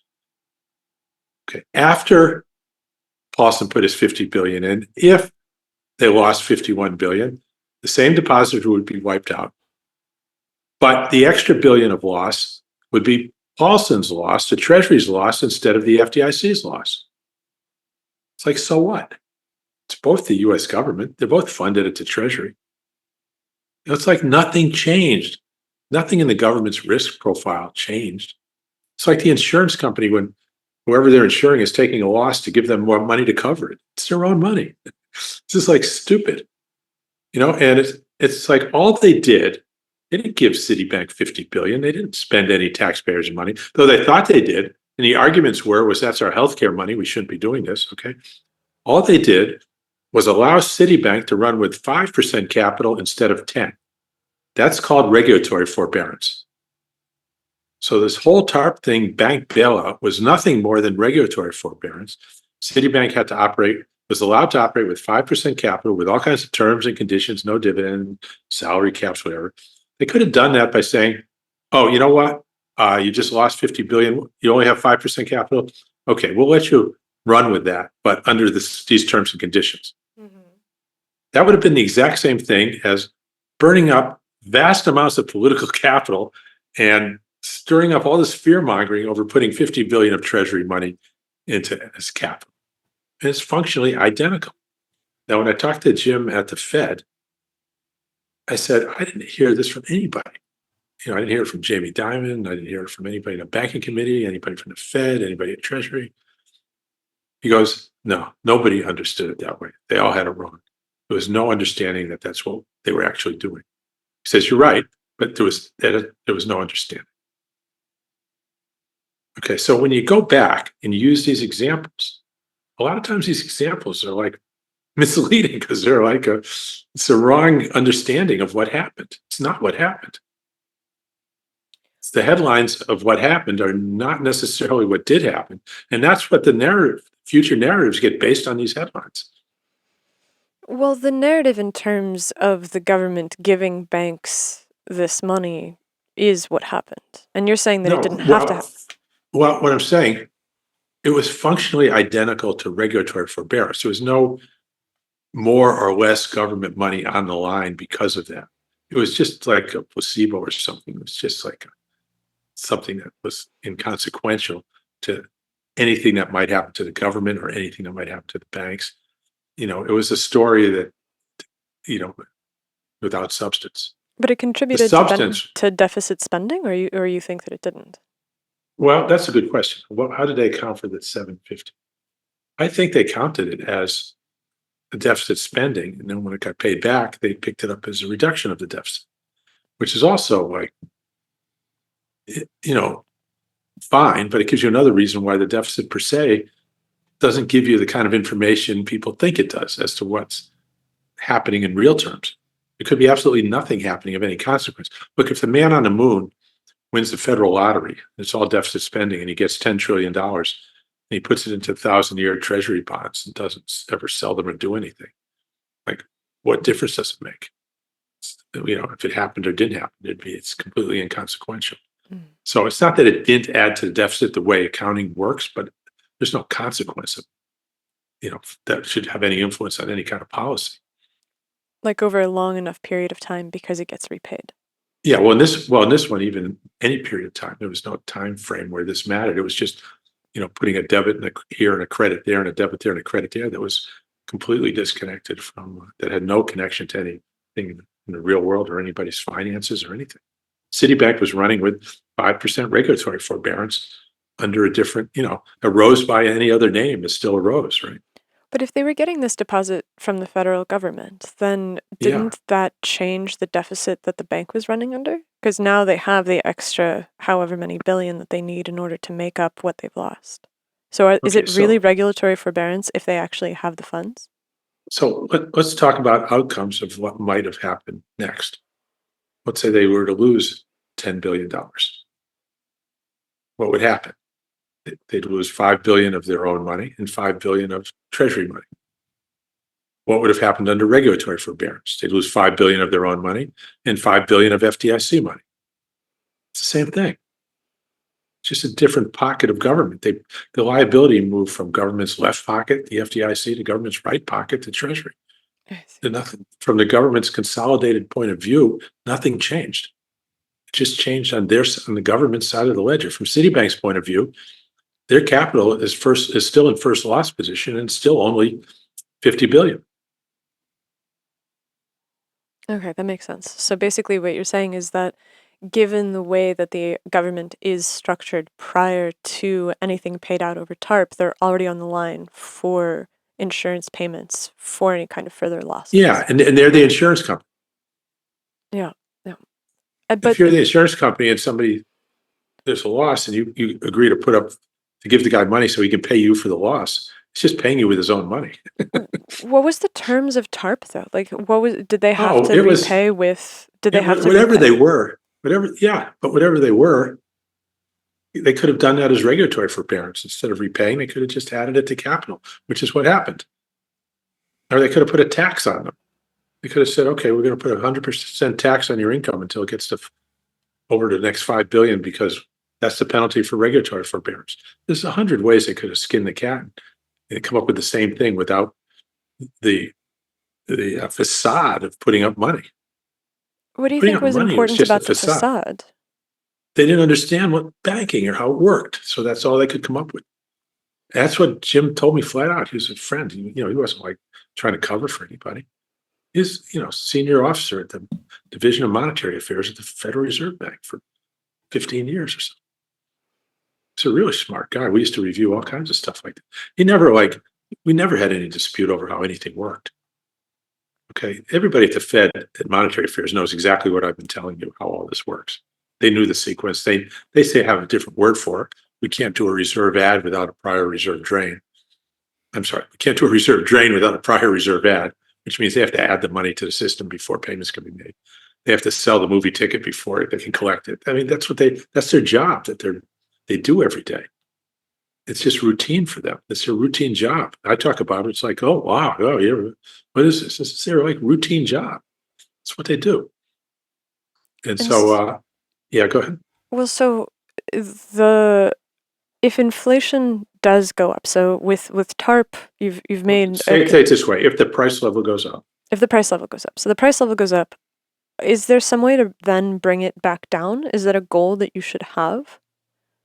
You could, but I think the political reality is it's a lot less disruptive to just leave it alone and keep it from rising and use your other distributive policy. Fiscal policy is entirely distributive. Who gets taxed? Who gets the spending? They're making a distributional decision every minute, continuously with that. Use that to make people whole if somebody's lost who you think shouldn't have been lost. If you think pensioners have gotten hurt and you don't want them to, give them an increase. If you think somebody's gotten help who shouldn't have been, do something to remove that going forward. But it's a lot less disruptive to people's lives and to the real economy to just leave it alone and keep it from happening again than it is to go back and try and reset it. It's just hard to, it's like when you enter into the used car, the car return, oh, back up and do it again. It's like you got all those, you're going to tear up all your tires. There's a lot of like things in the institutional structure that cause you to say, no, let's not do that. Let's just go forward and figure it out. And how does inflation play out on a global trade condition? Because if you have the US... It doesn't. It doesn't? How so? No. So I used to go to Newcastle every year and give a talk at Bill Mitchell's conference down in Australia. They had all these coal ships lined up. And I used to say, look, the ships leave Newcastle full of coal and they go to Hong Kong. And the coal exchanges for television sets, whatever they're making back then. And they come back full of television sets. And the ratio of coal to television sets depends on world prices determined somewhere other than Australia. It's got nothing to do with the Australian dollar or Australian inflation or anything else. So many tons of coals at world prices exchanged for so many television sets. And they don't really care what your inflation rate is, what your interest rate is, even if you have an Australian dollar. They just don't care. That coal will exchange for that. And those are your real terms of trade. I said, what it does matter, what the Australian dollar or what your policies do matter for is who has to dig the coal and who gets to watch the television sets. That's what it's all about. It's all about the domestic distribution of the net effect of your trade. Same with South Africa. They send the gold up to, gold coins up to London, and each gold coin buys one men's suit or whatever the historical thing has been, exchanges for a men's suit. And they don't care what the South African rand is doing, or even if there is one.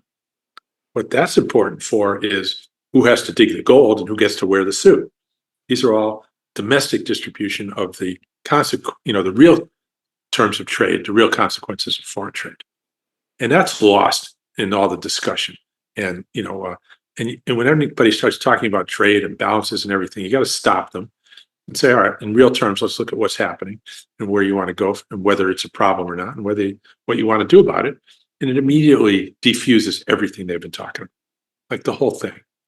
Well, you make a case in the book about, let's say, China selling cars to the United States. And the way that exchange occurs is that exchange occurs in US dollars that are then added to an account for that Chinese company inside the Fed or whatever.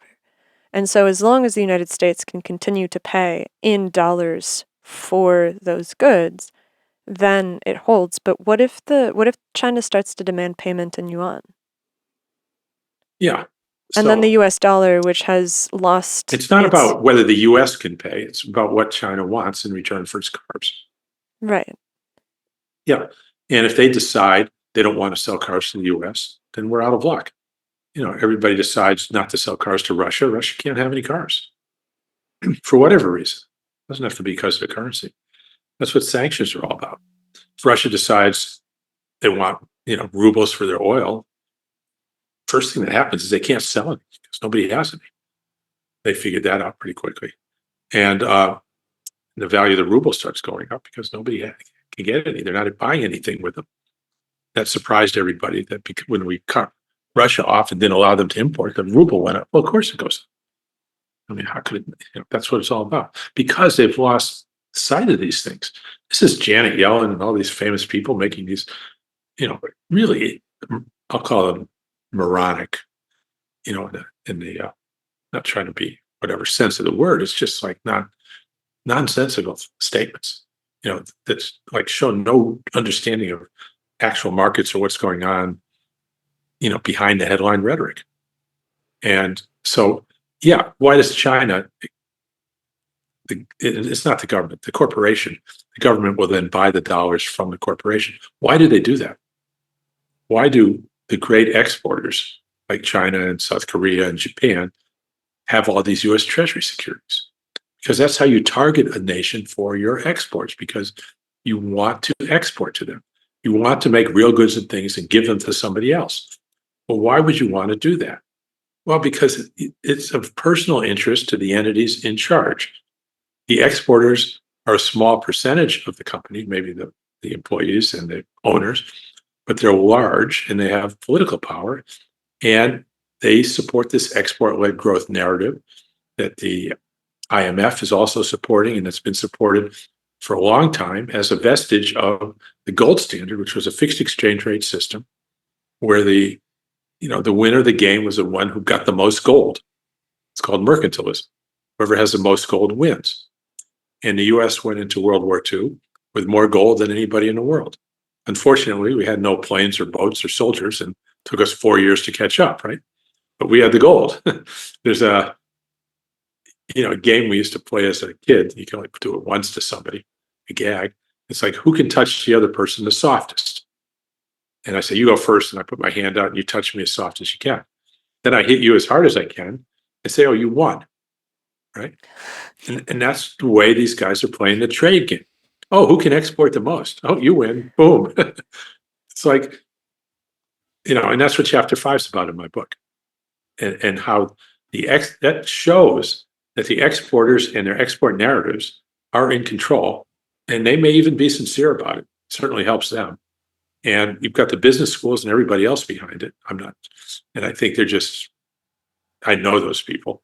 I don't give them enough credit to have some kind of agenda of any kind. They're all like Jared Bernstein, right? You can't single him out. They're all don't know how anything works.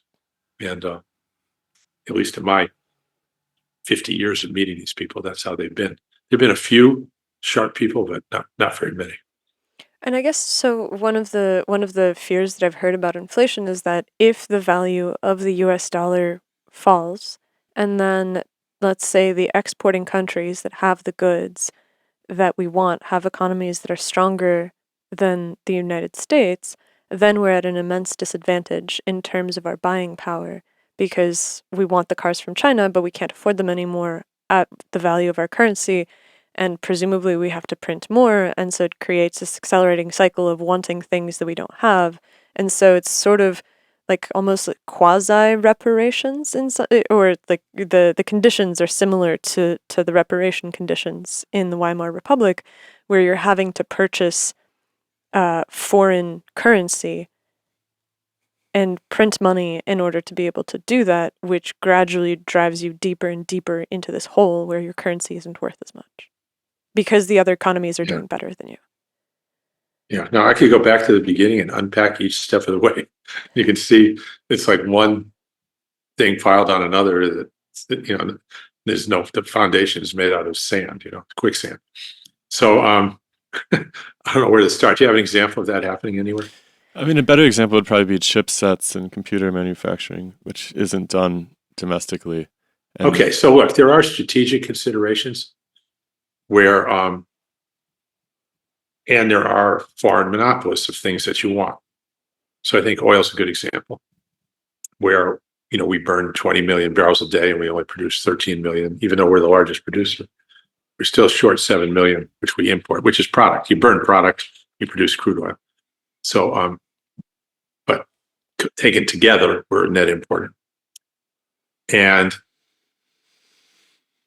so we're subject to a foreign monopolist, if there was one, which there happens to be, and it's Saudi Arabia.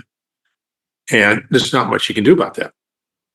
It's like if you're living in an underground city and you're buying the air from somebody on the surface, an underwater city, and you're buying the air, they're pretty much in a position to dictate price. There's not much you can do about that, except, hope they don't do too much. There's a disparity of power. So just because we have our own currency doesn't mean there's not a disparity of power when it comes to resources that we don't have. And I call all that kind of falls under strategic considerations, right, that are going on. And so what do we do? And then you can say, well, what do we do about that? So if you look at every inflationary period we've had, it's always been oil prices, whether it's the 70s, whether it's right after COVID. Saudis immediately raised the price of oil to 120. Cover was the Ukrainian war. We had that big spike. As soon as that went down, our inflation rate came back down. It's still higher than it was before. Prices are still higher. It follows that too close for comfort. It's not perfect following, but it's very close. And you can look at 2008. That was preceded by the Saudis raising price up to 155 until the economies crashed. We were vulnerable because of our low deficit and our leverage, but that was the catalyst that brought it down. And in 2000, the same thing happened. And of course, in the 1970s, oil went from 3 to 40. That's like over 10 times move. That's like going from 70 today to 700. And we wound up crashing, after that. So, and again, I have more details of what happened there, a narrative that differs very much from the whole Paul Volcker story again. But so what do you do about that? Okay, if the Saudis raise the price, and I can give you the detail. You want the details on how they do it? Yeah, sure. They do it. Okay, takes a minute. I know you have limited time. They I'll use round numbers. They're not that far off. The total consumption is about 100 million barrels a day, crude oil, and the total production is, the total sales are 100 million. Inventories are pretty, stay reasonably constant. There's seasonal adjustments.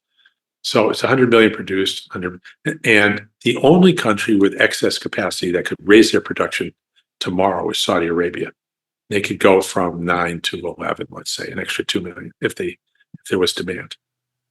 And the first thing that tells us if you understand markets, is that everyone's selling at the market except the Saudis. Everybody's selling all their production except them. They're acting as a price setter. They're setting a price and then letting their sales adjust to whatever the residual demand is. People are buying the other 90.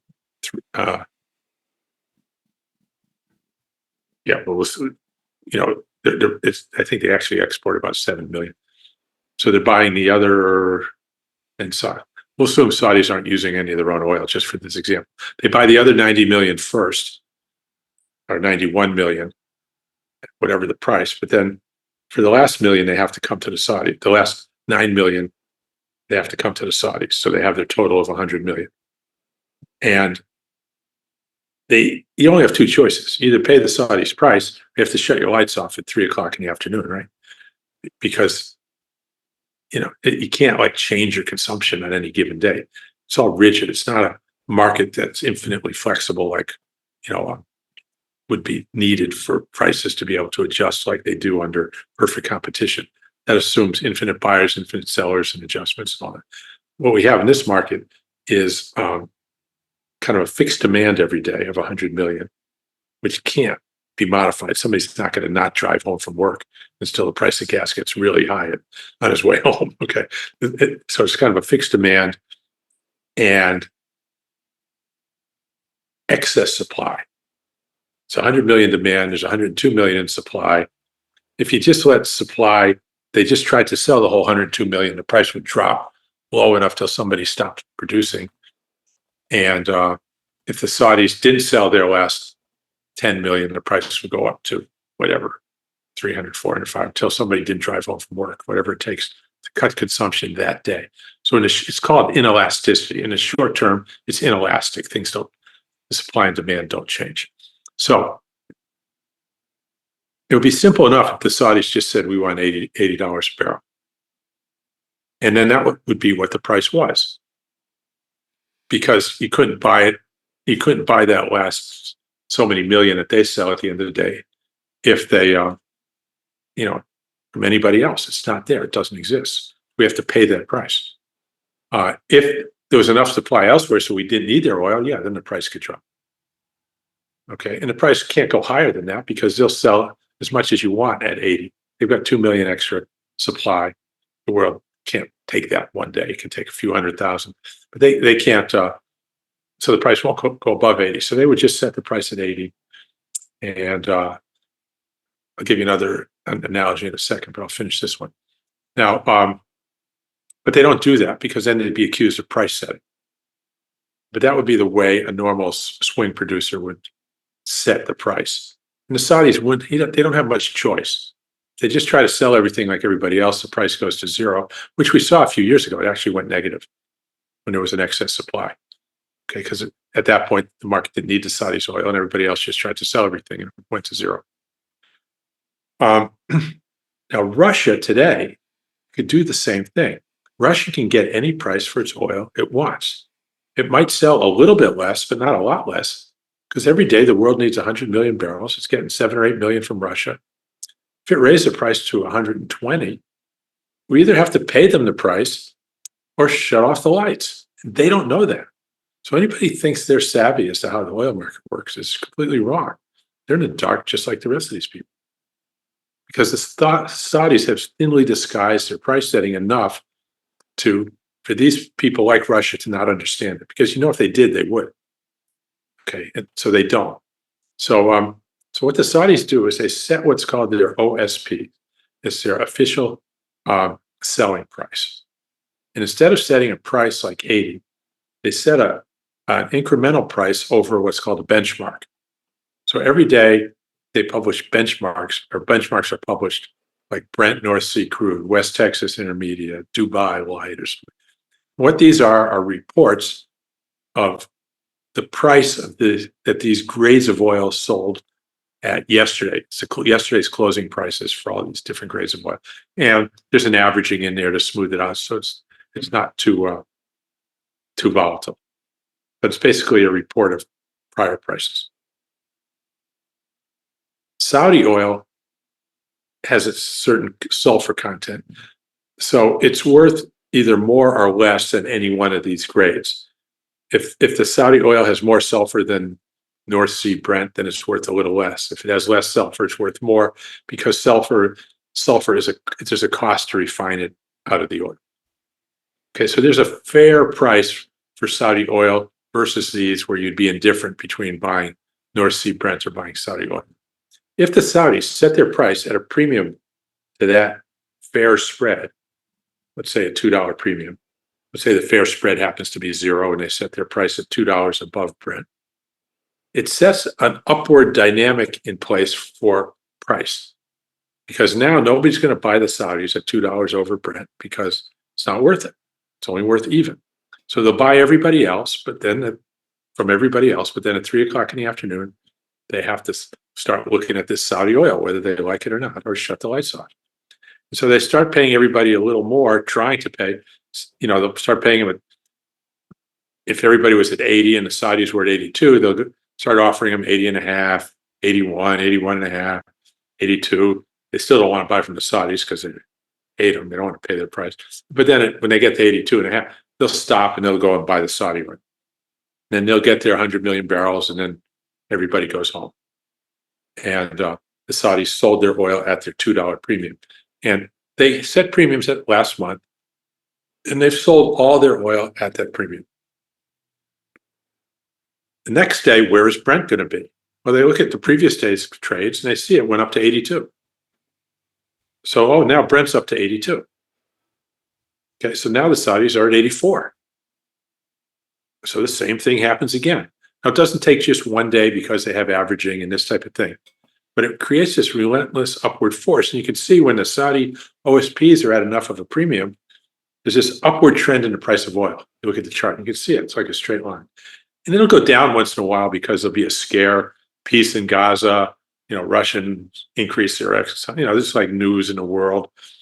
And there's plenty of massive speculators that will sell oil short and drive the price of the futures down for a couple of days, and then they'll go up and might stay, whatever. So you get volatility. I'm not saying it's perfect with no volatility, but underneath it all, they are controlling this price, whether it's going to be on an upward slope or downward slope, by setting their OSPs at either a premium or a discount to the price of oil. And so we have this external price setting, and most of our inflation, what's called inflation or shifts in the price level, have occurred for that because of Saudi's influence on oil prices and what they've done. They took over pricing in 1971 from the Texas Railroad Commission, which used to do this with the West Texas companies, to Riyadh because we ran out of excess capacity. The world was buying all our oil, and the Saudis became the only ones with excess capacity. So they took over that role, and instead of keeping oil at $3, where we did for 15 years, which was our 15 years of our best stability ever, the Saudis had different ideas other than American stability, and over the 10-year period, took it up to 40 before demand collapsed in a huge recession, and they couldn't do that anymore. The demand fell so far that nobody needed their oil at all. But demand came back over time, and now they're back in the driver's seat doing what they're doing. So I don't know. Is that worth your time to hear that? No, that definitely was. And Okay, good. it seems like Russia can't do the same thing because there's an embargo on their oil prices. Yeah, but what's going to happen if they stop? If they stop Something's gonna producing oil? Well, Or if first they- of all, there's an embargo, but they're selling all their production somehow. Well, they're selling their, So- but this is what's interesting is that they seem to be selling their production to India and China instead of to the Europe and United States. Is that? Yeah, and they've switched their source of supply away from Saudi Arabia or wherever they were buying, Qatar before that. So it's just been a shift in, where the supply is going. So And- whoever used to buy Russian oil is, And shifted. so I guess this is a geopolitical question, but the way that I look at it is that the Yeah. world is breaking into two axes, which is Well, let's get back to before you do that. Let's get back Mhm. to the oil. Let's say Russia said our new price is 100 instead of 70. What happens? The world consumes 7 million barrels less every day. All of a sudden, if it's 2 million barrels, if it's 1 million a barrel a day less, it's disruptive. It's a major disruption. The SPR can only be released at 1 million a day. At 2 million a day, you're looking at a major oil disruption like 1973. well, it with seems 7 like billion? we're trying to get out from under that by transitioning to a green economy, right? And Tomorrow in one day? no, not tomorrow, not tomorrow, but Well, the what would happen goal. tomorrow? I mean, we'd be Because screwed. the long tomorrow. term is a series of short terms. Let's look at the first 6 months of short terms. Price goes to 100 till China transitions or whatever, India. But, until that happens, the demand is fixed. China can't just turn it off in one day. Yeah, you could and I get mean, countries to- lots of countries have this, right? That the electricity goes off at 3:00. Yeah, I think that's yeah. But California. what happens to the price? The What price happens goes to up. Yeah, and Russia sells at the higher price, or it gets shut off everywhere.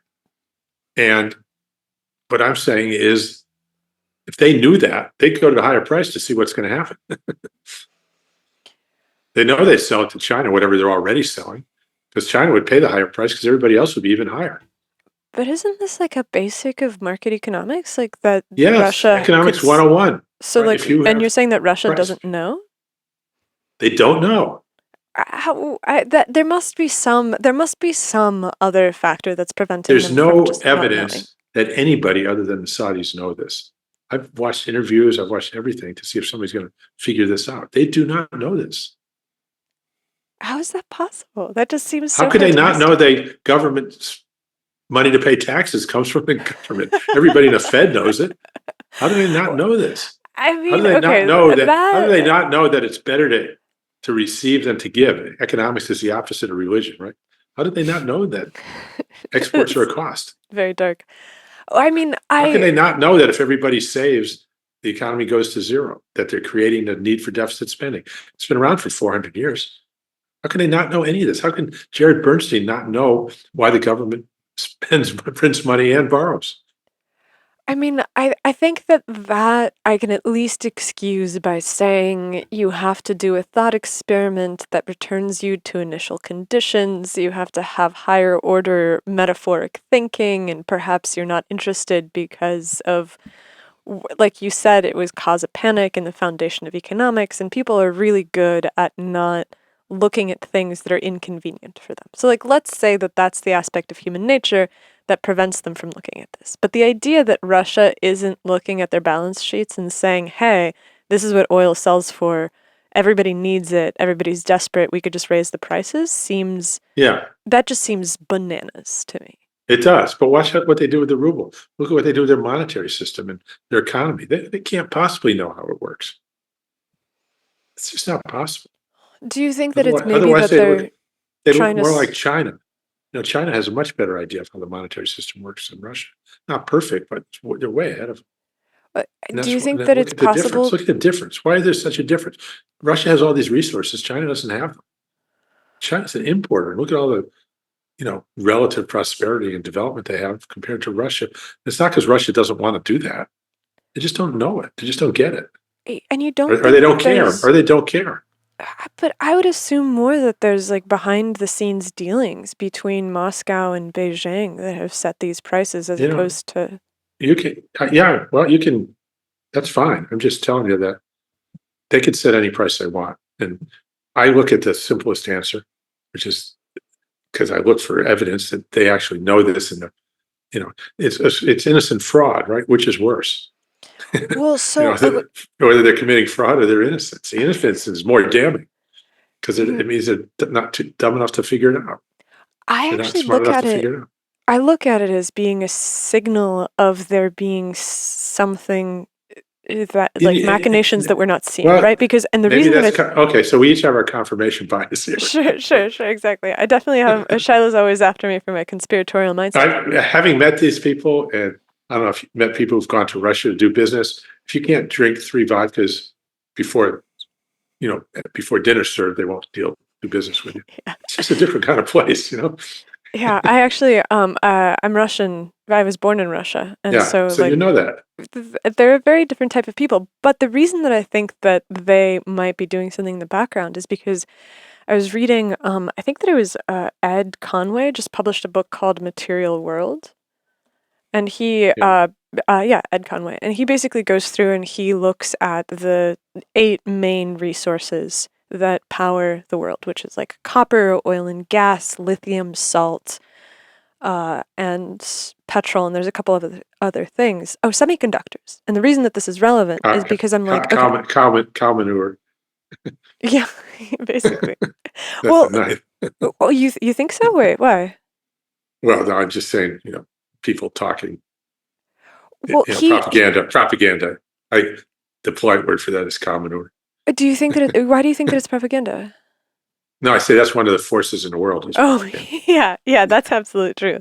But he makes this case in his chapter on semiconductors where he's pointing to the fact that there's really only one place in the world that can produce the kind of technology that everybody needs, and it's TSMC in Taiwan.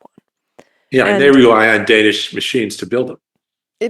Absolutely. And so he maps out this massive interconnected structure of the world where, you start with sand in one place and it moves around the world 4 or 5 times before you end up with this semiconductor chip that's manufactured in Taiwan. Yeah. And in 2022, I found out that by reading this book that the United States had instituted really strict controls on the sale and export of technology to China in order to prevent them from ever being able to manufacture semiconductors.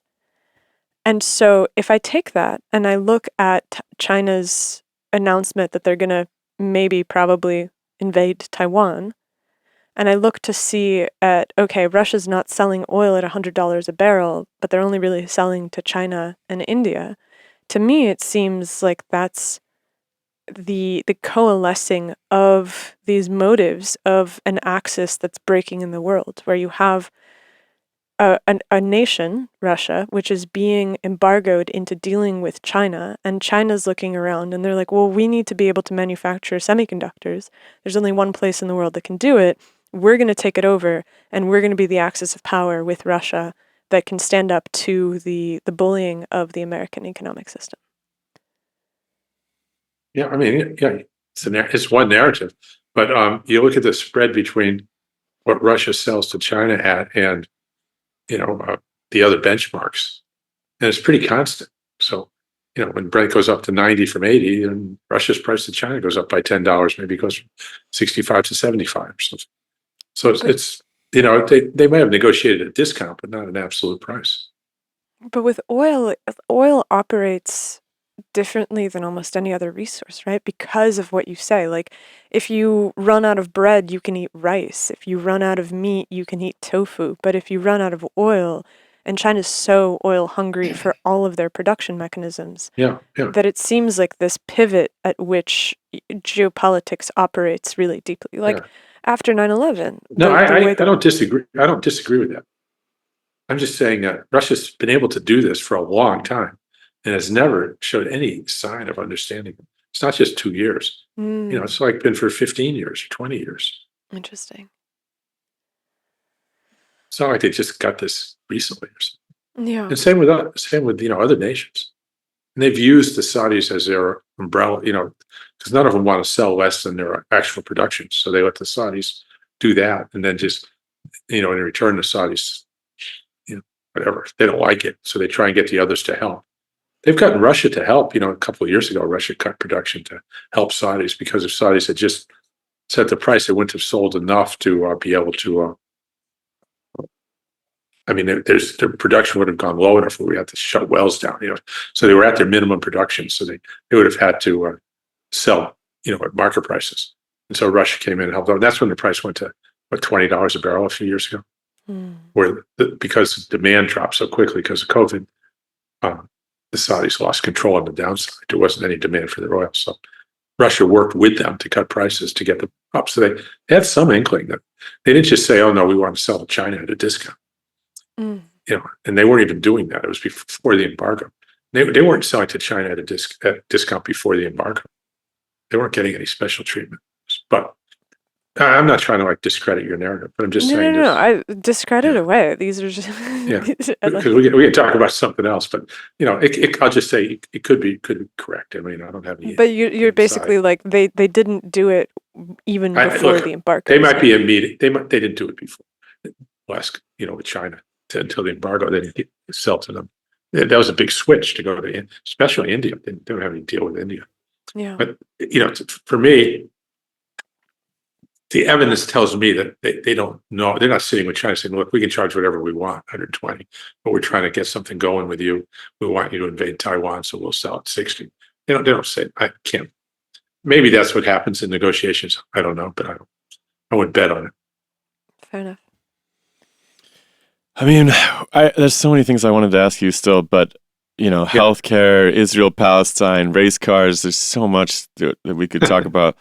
I really hope that maybe we can get you back here again down the line, because I don't think that they can fit into this conversation very easily, and we're almost at 3 hours here. So okay, if you can make time for it, maybe we can meet up again.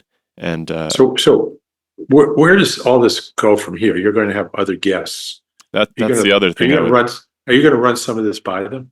That's the hope, exactly. Actually, if you wanted to I'd like to get suggest you to the point where you can conduct some interviews to reveal some of these things. And that's often some of the best ways to go when we do follow-up interviews too, is when we've had some time to speak with other people and put these ideas in front of them. Yeah. So, it'd be great if you could give us some suggestions of people we could talk to as well, people who might disagree with you that would be interesting.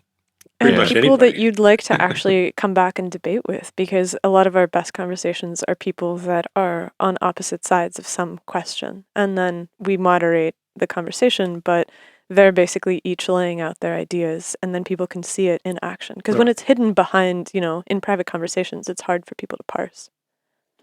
Yeah, I don't know who you have access to, but let me know who you're going to be doing. I'll tell you if I have something to add, or maybe can work with you on the interview or something. That'd be fantastic. Yeah. Yeah, you don't have to say it right now, but if you think of anybody, I can think of names. People from Jerome Powell or something like that, but or Janet Yellen, or names, but I don't have any in to get. Finding those emails might be difficult. That's the hardest part of this job, is finding people's emails, finding a way to actually access them. We need to hire a private investigator. Is what we need. We do, or develop those skills. Yeah, like Stephanie Kelton, I spent forever trying to find a way to get a hold of her yesterday, and I couldn't. Oh, you should have asked me. I have that for you. Oh, all right. Well, that might be a good help at least. You can email us later. We'll follow up. But I like your approach to this, which is that getting the ideas in front of people so that enough people see them and enough people understand them, so that they can start to combat the narratives that are presented to them, is really the heart of what we do. Right. So they can make an informed decision and have an informed judgment, have an informed opinion. Right now, their opinions are informed by bunch of nonsense. For lack of a better word. Inheriting them too, right? A lot of legacy, Yeah, institutional. It's the same thing. It's funny because this exact same story plays out in all of the sciences too that we explore. Mm. It's very, Yeah. very similar story where there's a narrative that's been corrupted and indoctrinated and corrupted and indoctrinated, and pretty soon Yeah. you end up with fresh scientists who aren't even considering the fundamentals anymore. They don't Yeah. really they have no latitude to do so. Really, they got their heads down in the trenches working on some tiny little aspect of a bigger problem. So, yeah, this is a really central feature of our modern world. Because it drives so many political decisions too, right? At the end of the day, All of them. right? And Yeah. if people don't know how to make a Well, smarter decision, then there's no hope. Just a quick one. Look, we've got two presidential candidates, neither of which can pass a cognitive test. Like, how did we get there? Really? That is There's some process that's making this happen, right? Now, I trace it back. The year to without an campaign- election. I could trace it back to campaign finance, and it may be more than that.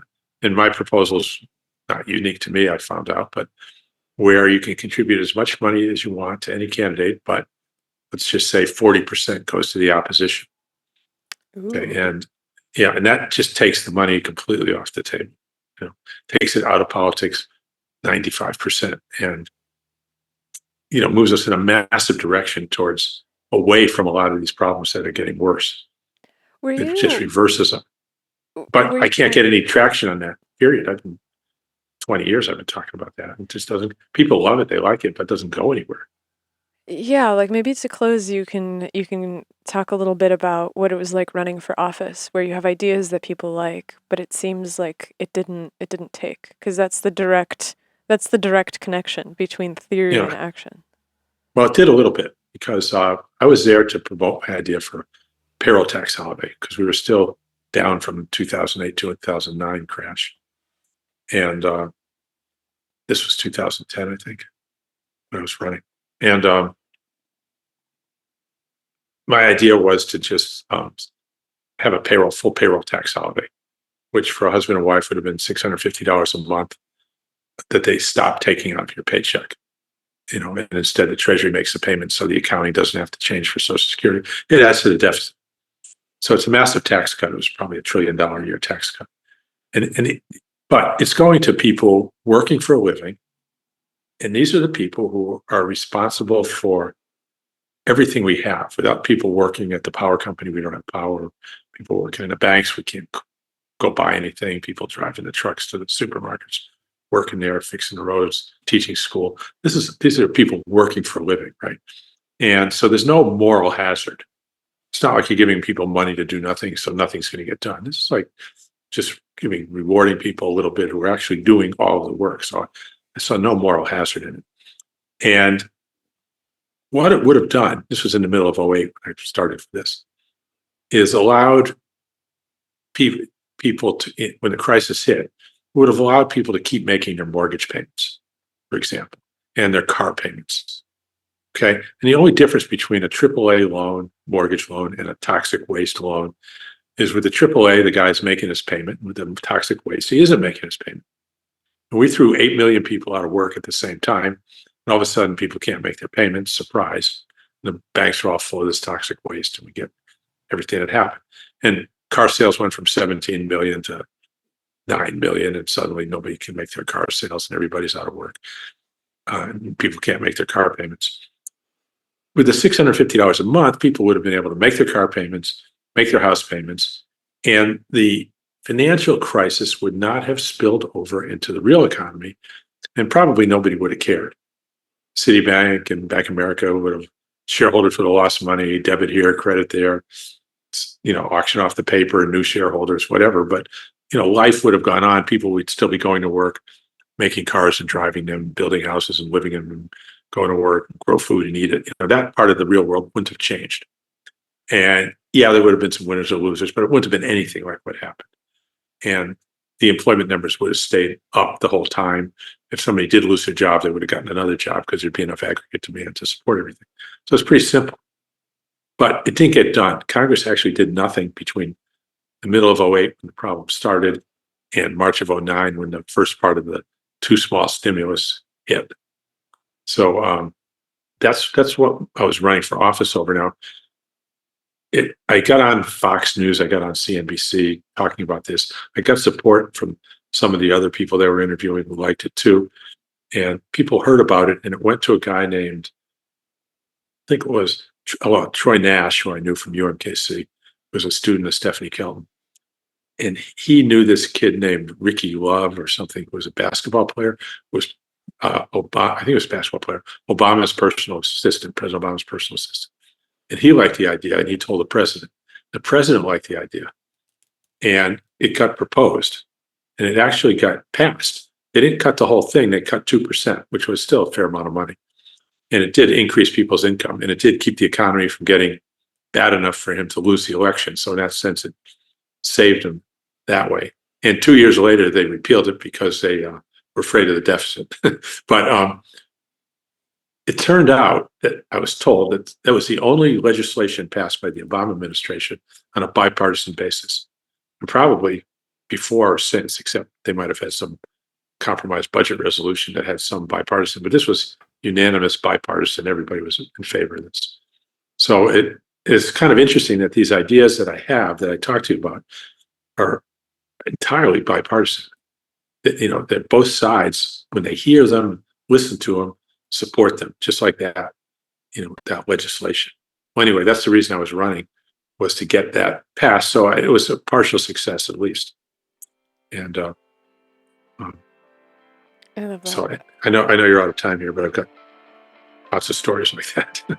Yeah, let's pick it up again in a couple months. We'll do some due diligence and find some other people to talk to, and it's really a pleasure talking to you. You too. Okay, thanks very much. I really appreciate it. Thank you so much. Bye-bye. Take care. Bye, everybody.